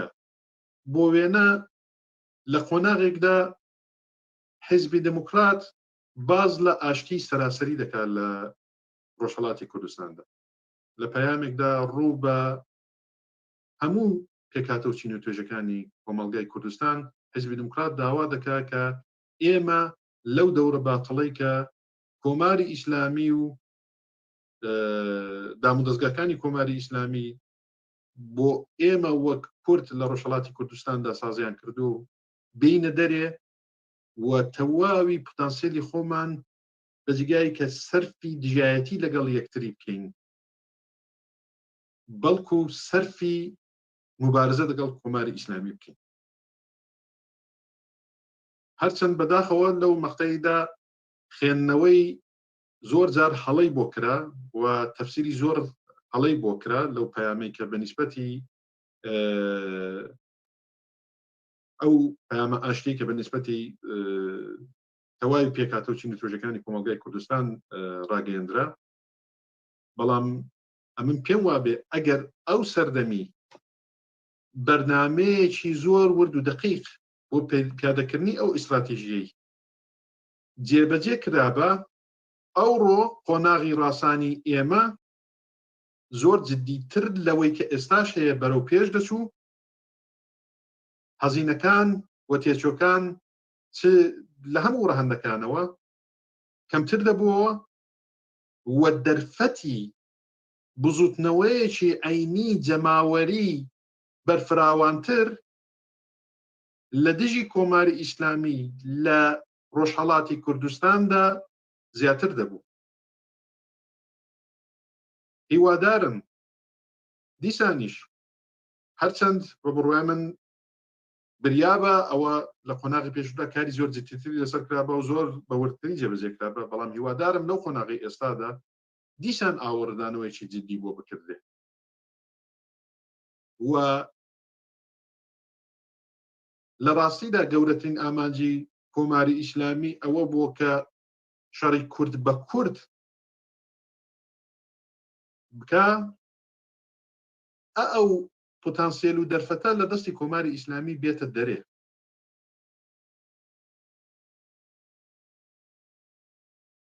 ئەرزم کردن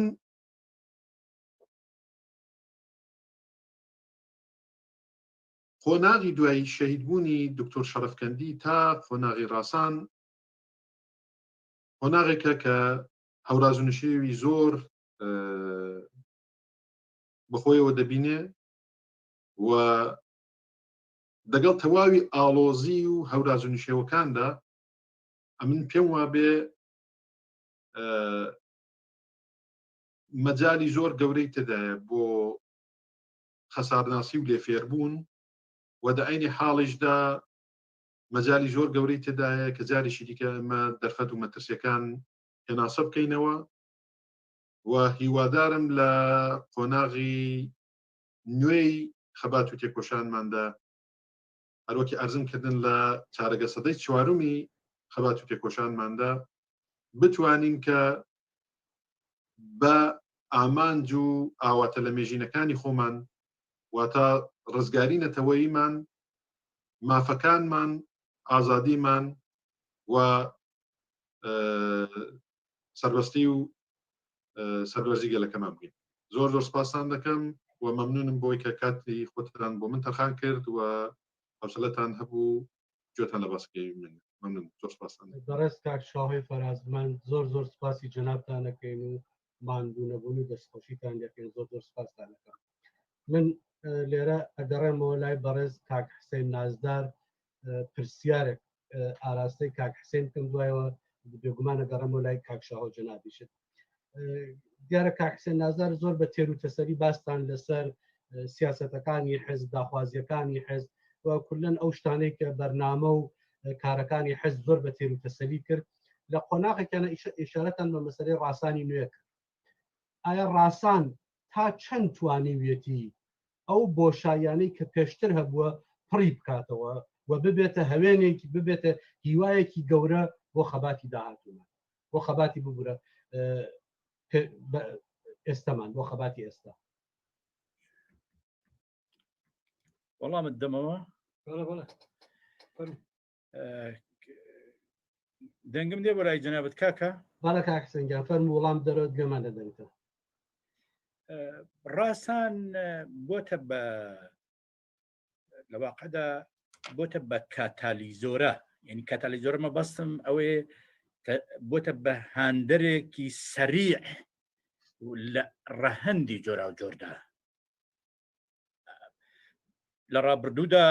زۆر تەکیە لەسەر ڕەهەندێکی خەبات وەک خەباتی چەکداری دەکرا، بەڵام ڕاستان یارمەتی دەربوو کۆمەکی کرد کە لە جوڵانەوەی کورد لە هەموو ڕەهەندەکاندا سرعەت پەیدا بکە، خێرایی پەیدا بکە و ئێستاش ئەو ڕەوتە هەروە بەردەوامە. بەڵام شێوەکانی خەبات لە ڕاستاندا ئەوان کە ڕەنگە لە قۆناغێکدا شێوەیەک لە خەبات دەرفەتی پتر بۆ بڕخسێ زەقتر بێتەوە، بەڵام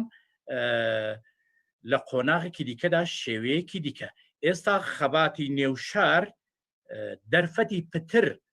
لە دەستدەیە تا خەباتی شاخ. هەر بۆیە جم و جۆڵمان لە شار زیاترە لە ڕەهەندی و بواری جۆرا جۆردا. نازانم پێ ڕوونکردنەوەکە. باە زۆر سپاس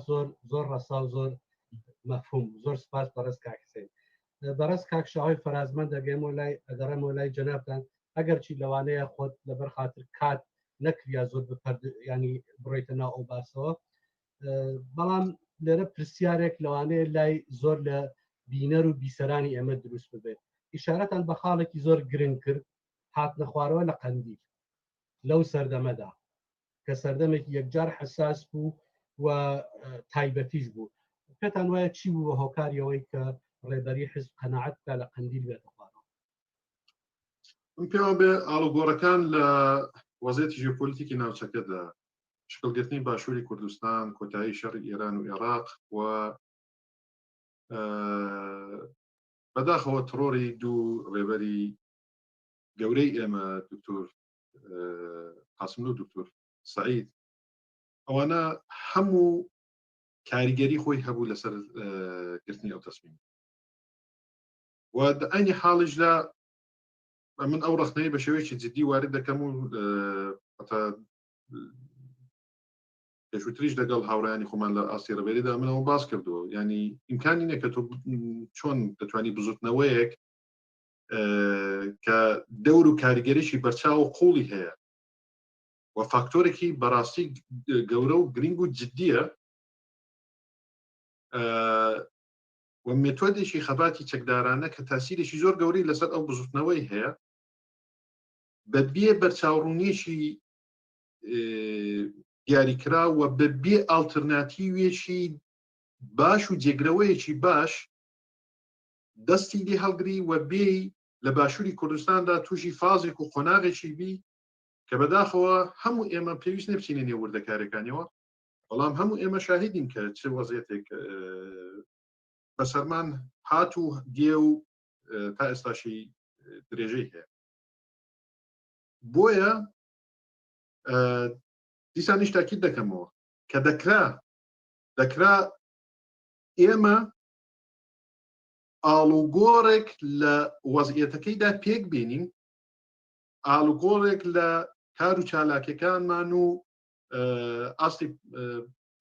بەرنامەکانماندا پێک بینین بەڵام نە لەسەر ئەوەی کە لە بنەڕەتڕا ئێمە بین ئەو بزوتنەوەی کە بە ئەو خەباتە چەکداریە و ئەو فاکتۆرە گەورە و گرنگەی کە بە زەحمەتێک و خێن و تێکۆشان و ماڵوێرانێکی زۆری خەڵکی ڕۆژهەڵاتی کوردستاندا شکلی گرتووە پەرەیستاندووە قەوارەیەکی دیاریکراوی بەخۆیەوە گرتووە و بەڕاستی بۆتە فاکتۆر دەستی لێبەردەین و بەبێ بەرچاوڕوونی بینە قوڵایی باشووری کوردستانەوە و دەرفەت بدەین بە کۆماری ئیسلامی کە بەداخەوە کۆمەڵێک مێتۆدی دیکە جێبەجێ بکە بەداخەوە کۆمەڵێک پلانی دیکە جێبەجێ بکە چ لە ئاستی فیزیکیەوە کە بۆ کۆمەڵێکی زۆر لە کادر و پێشمەرگە و تێکۆشەرانی ئێمە لە باشووری کوردستان حەسبی فیزیکی کران و لە ناو بردن بەشێکی زۆری پتانسیێلی کادر و پێشمەرگەی ئێمە بەداخەوە تووشی حاڵەتێکی بوون کە ڕێزی خەبات و تێکۆشانیان جێهێشت و ڕوویان لە جێگاکانی دیکە کرد و لە عینی حاڵیشدا ئەرزم کردن لەو خۆناغەیدا ئێمە زۆر درەنگ هەڵسەنگاندنمان کرد وەک ڕێبەرانی بزوتنەوەی کورد وەک خودی بزوتنەوەکە ئێمە زۆر درەنگ هەڵسەنگاندنمان کرد بۆ ئەو ئاڵوگۆڕانەی کە لە بەستێنی کۆمەلگای کوردستان لە ڕۆژهەڵاتی کوردستاندا پێک هاتبوو و ئێمە دەمانتوانین ئەوەی بکەینە دەرفەتێکی زۆر گەورە هەرچەند لە قۆناغەکانی دواییدا خوێندنەوەی بۆ کرا هەوڵی بۆ درا بەڵام بەدڵنیایەوە ئەگەر لە قۆناغی پێشووتردا ئێمە هەڵسەنگاندنمان بۆ کردووە ئەوڕۆ ئێمە لە وەزعیەتێک و لە قۆناغێکی دیکەدا بووین بەنسبەتی کار و خەبات و تێکۆشانمان و دژایەتی کردنمان و هەوڵ و بەرنامەکانمان بە دژی کۆماری ئیسلامیەوە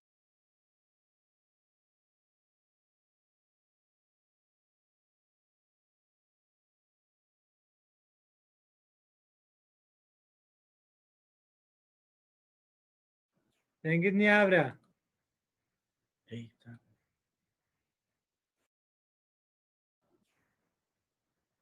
کاک شاریار دەنگت نییە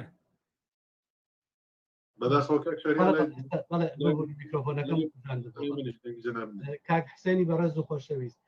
پرسیار ئەو پێشکەوتنانەی کە ئێستا لە ناوخۆی کوردستان وجودیان هەیە کە لە ڕوانگەی منەوە بە بۆچوونی من سەرڕای ئەوەی کە لەوانەیە خەباتی چەکداری و دووبارە دەستپێکردنەوەی خەباتی چەکداری هێندێ ئاڵ و گۆڕیا سستی بەسەر حرەکەتەکەتا هێنابێ بەڵام ئەو ڕەوتەی کە لە باری هونەری و لە باری فەرهەنگی و لەبارە مێژوویەکان و لە ناوخۆی کوردستانە ڕۆژ بە ڕۆژ خەریکە ئەبێتە نقطە قووەت و هەوێنێکی بە ئێسلاح بێژن جددی لە خەباتی نەتەوایەتیمانە خەریکە ڕۆژ بە ڕۆژ لەوێ بەقوەتە بێت چۆن ئەتوانین تەئسیر لەسەر ئەوە دابنین کە ئەمە بیکەینە دەستێنێک بۆ ئەوەی کە گەلی ئێمە لە ژێر ئەو شێوازە هێرشەی کە حکوومەتی مەرکەزی لەسەر ئێمە وەکو ئاسیمیلەکردنی مێژوومان وەکو ئاسیمیلەکردنی زمانمان لە بینبردننی فەرهەنگ گۆرانیەکان کارە هۆنەریەکانمان چۆن ئەتوانین بەرپەرچی ئەو شتە بدەینەوە لە ڕاستیدا بەو پێتانسولیە کە لە ناو خۆی ڕۆژهەڵاتە هەمانە پرسیارێکی باشە و لەواقعدا پێویستیشە ئەمە ڕامان گەیاندووە کە خەباتی میلەتەکەمان تەنیا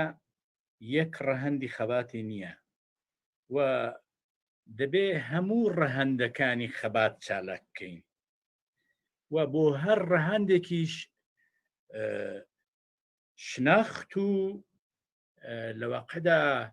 بەرنامە و مەکانیزمی تایبەت بەو ڕەهەندەمان هەبێ. بۆ وێنە تۆ باسی ڕاگەاندن بکە کە شێوەیەکە لە خەبات. تۆ دەبێ ڕاگەاندنت بە جۆرێک ڕێکخەی و بە جۆرێک تەنزیمی بکەیت کە بتوانێ زۆرترین بەردەنگ بۆ سیاسەتی حزب جەزب بکە. ئەوە یا خەباتی کولتوریمان هەیە لە بواری کولتوریەوە شارەزایانی ئەو بوارە دەبێت لەگەڵیان لە پەیوەندی دابین و لە معلومات و زانستی وان هەڵێنجین کەڵکی وەگرین و لەبەر ڕووناکایی معلوماتی وان بەرنامەکانی خۆشمان دابڕێژین و ئەو معلوماتە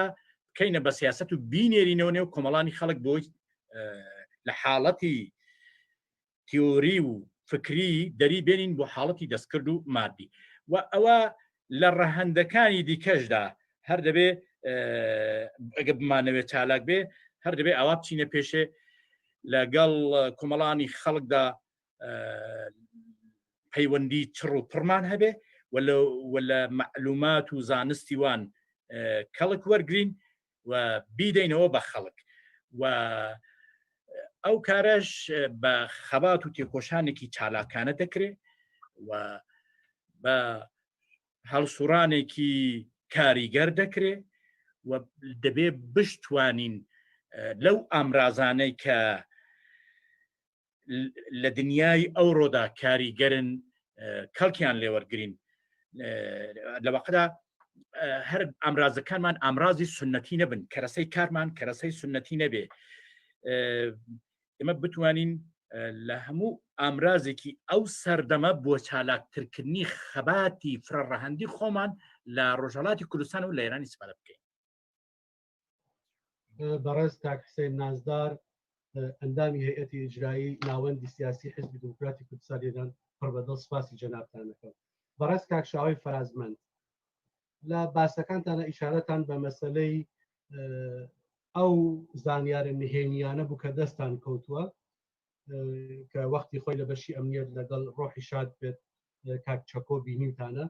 من ناڕۆم بەسەر باقیەکانی گەرە هەندێکی باس کرد لە بەشێکی ئیشارەت بۆت کرد کە هەوڵی ڕژیم لەوەدا بووە کە خەڵکی ڕۆژهەڵاتی کوردستان بەر ئیسلاح تەڵەبی بووان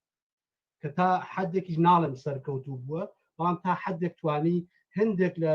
خەتێکی ئیسلاح تەڵەبی لەوێ دروست بکات لە ڕاستی لە کوردستاندا. ئەو خەتە ئیسلاح تەڵەبیە چەندە ئەتوانێت دژایەتی هەستی نەتەوایەتی و نەتەوەی کورد بکات یا چەندە ئەتوانێت مەترسی بێ بۆ خەباتی نەتەوایەتی کورد لە هەموو ڕەهەندەکانیەوە. بێگومان لەگەڵ تەواوی هەوڵ و تێکۆشانەکانی کۆماری ئیسلامی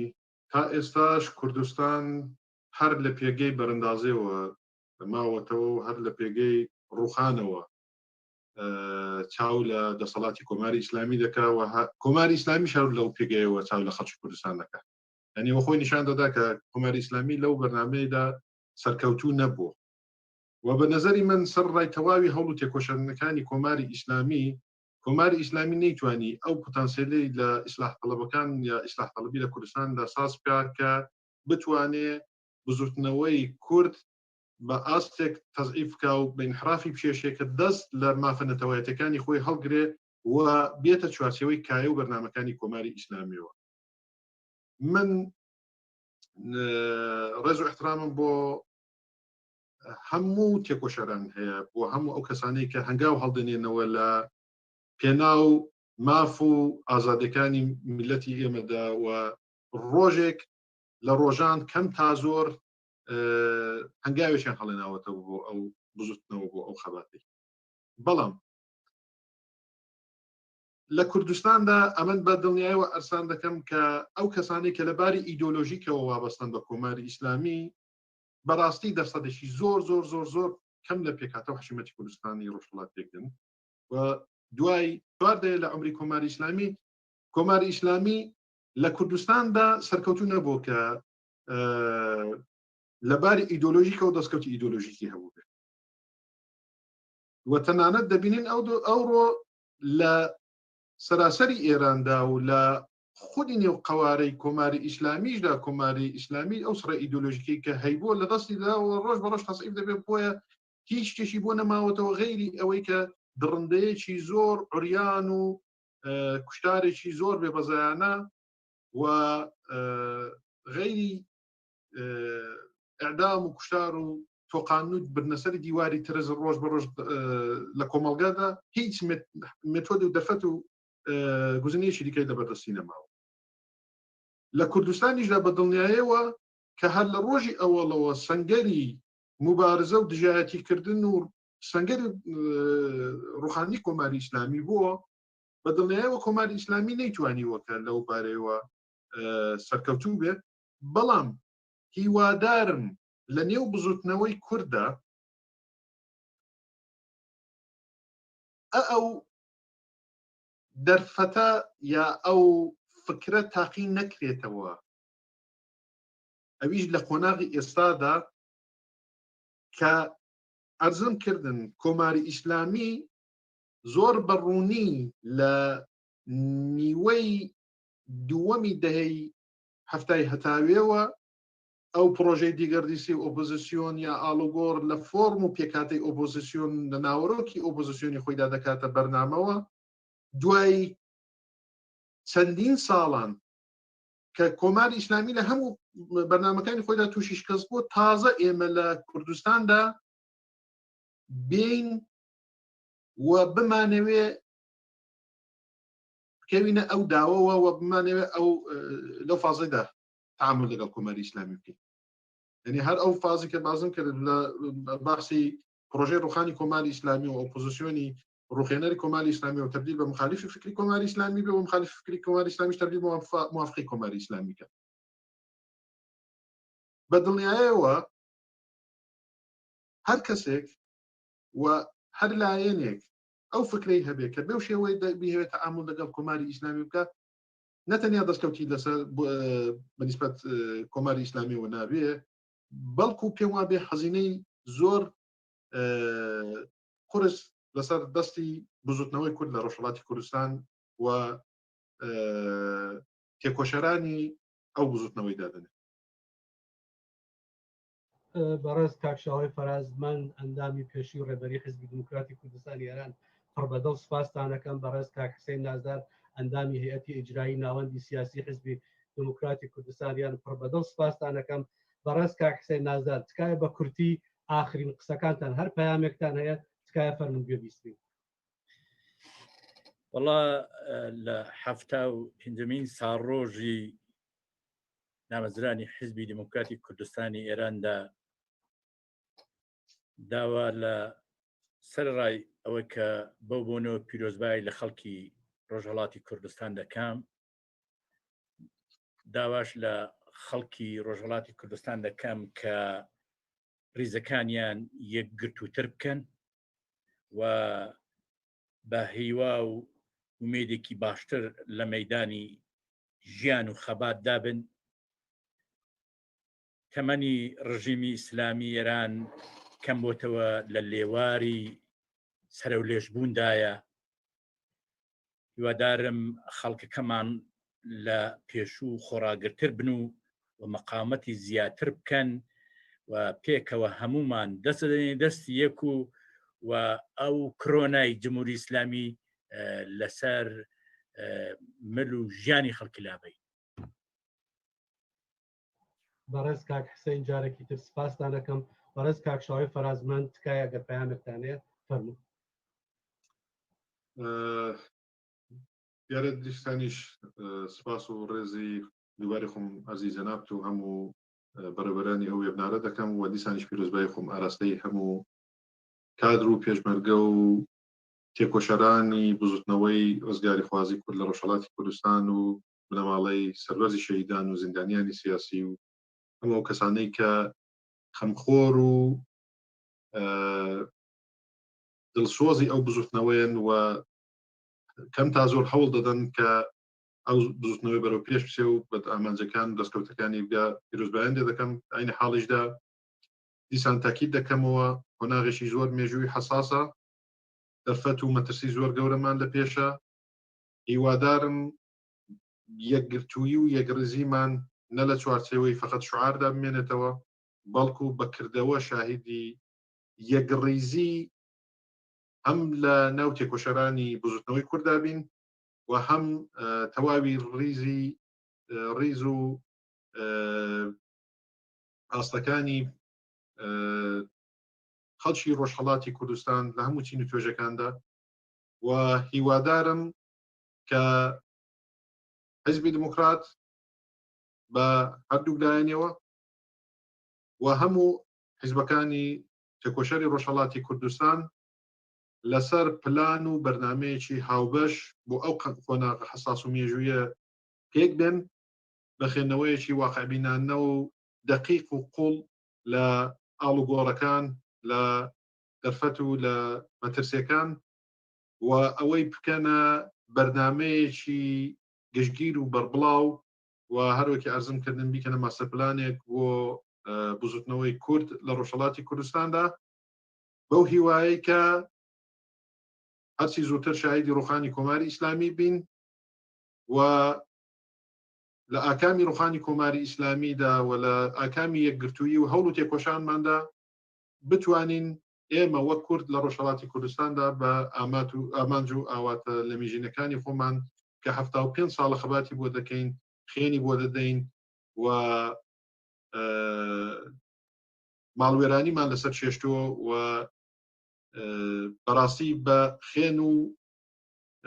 هەوڵ و تێکۆشان و دەربەدەریەکی زۆر و سەرفکردنی هێز و پتانسیلێکی زۆر ئێمە بەو خۆناغی گەیشتوین هیوادارم لەو خۆناغی نوێیەدا هەموو ئەوانە بە نەتیجە بکە و شایدی سەرکەوتنی میلەتەکەمان بێت.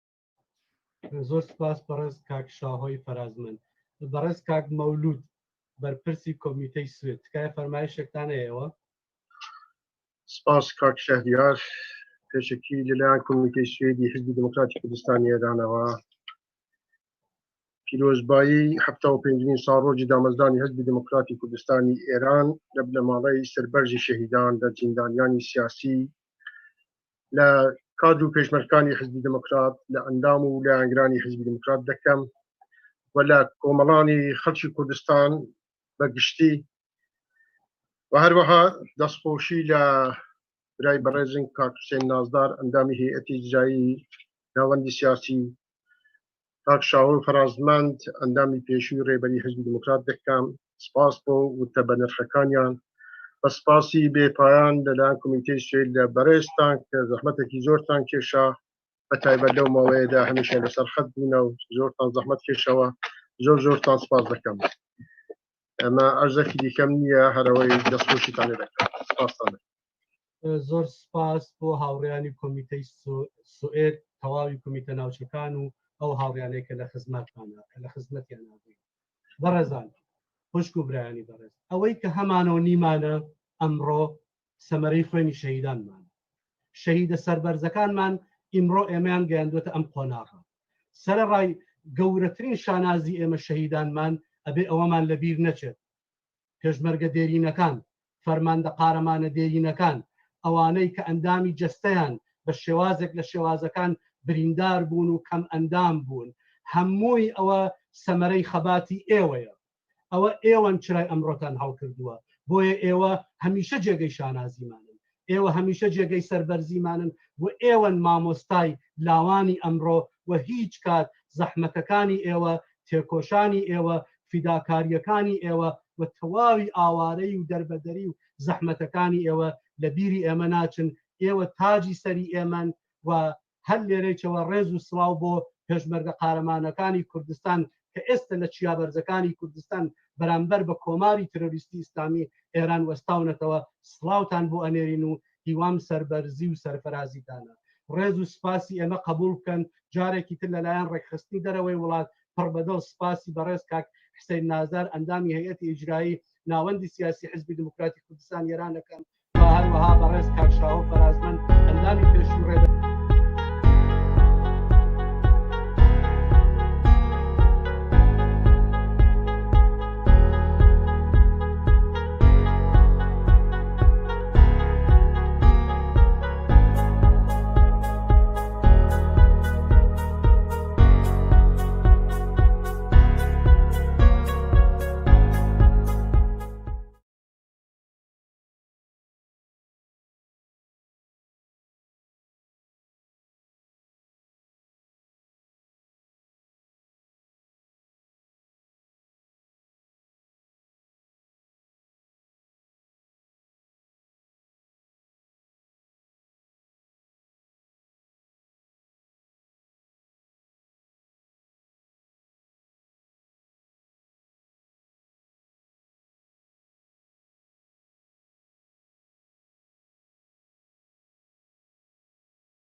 کردا تفیر و پیره همی مادنه تنزیب و زیره لیچاب کن ایرو مایش خلقی را مایش خلقی را مایش خلقی را مایش خلقی را لیچاب کن ایرو مایش خلقی را مایش خلقی را مایش خلقی را مایش خلقی را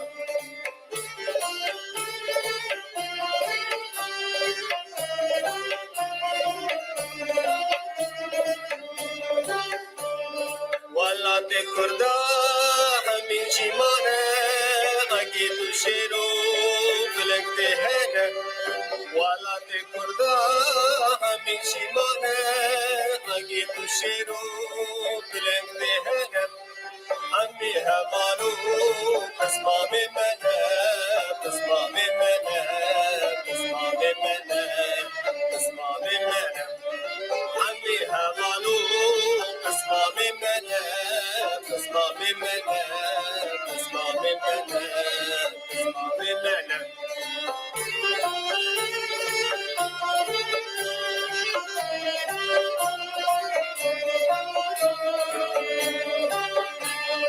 امنه سیره نبلنگازن فلان پاشانه لشگر و کومن امنه سیره نبلنگازن فلان پاشانه لشگر و کومن ایرو ویرانه بندسته بومه بندسته بومه بندسته بومه بندسته بومه ایرو ویرانه بندسته بومه بندسته بومه بندسته بومه بندسته بومه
Adna dine na bhaya ma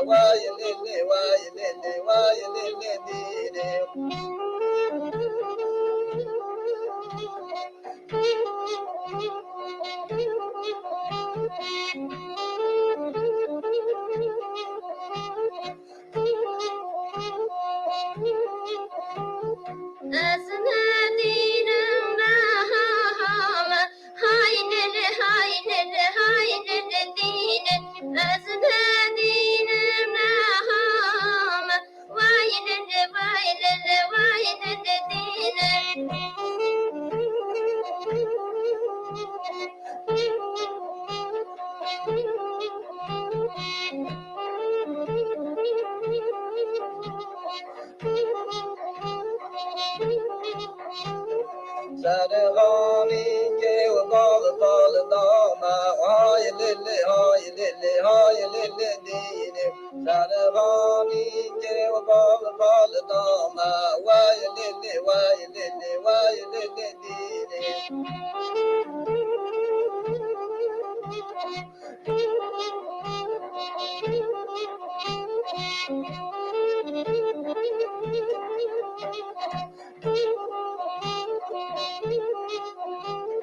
सरहाने के बाब फल दाम हाय दिल दीन सरहाने के बाब फल दाम वाय दिल दीन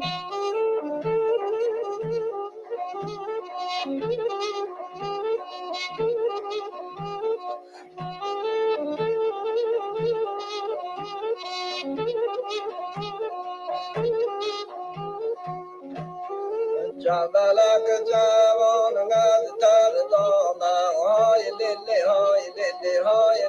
Dini, Jabalak Javon Gatar Doma, why Lily, Dini.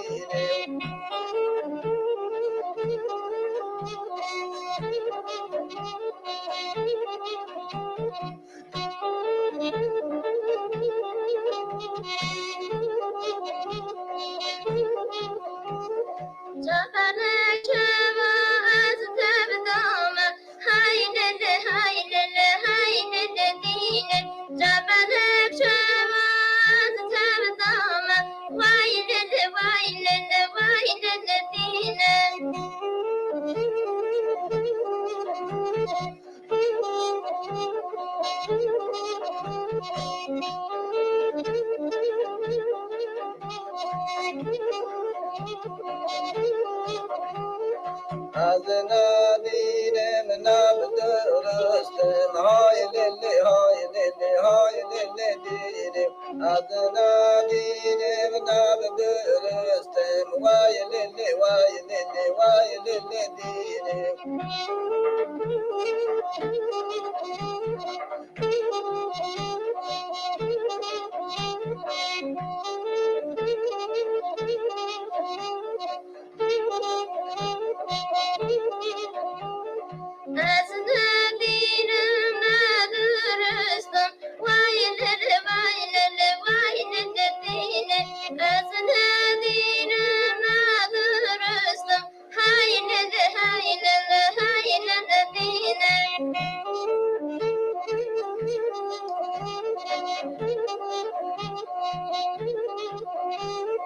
Sarvani ke bavdo vastam hoy lili dini Sarvani ke bavdo vastam hoy lili dini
لبی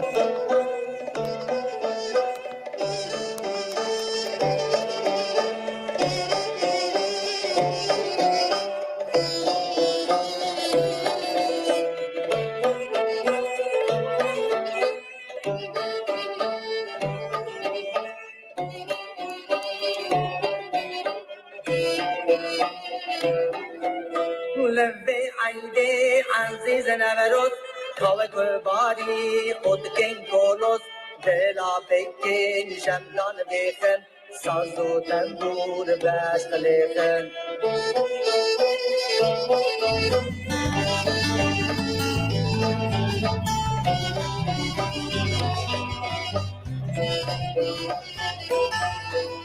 بکن شایی بگرین گومن دشمن عطا کرد دائم کن عالم دنیا پیدا زانه دعوا کردا زیر زمینه لبی عینی عزیز نوروز کاوه باری خود کن کولوس دلا بکن شمدان بیخن ساز و تنبور بشت لیخن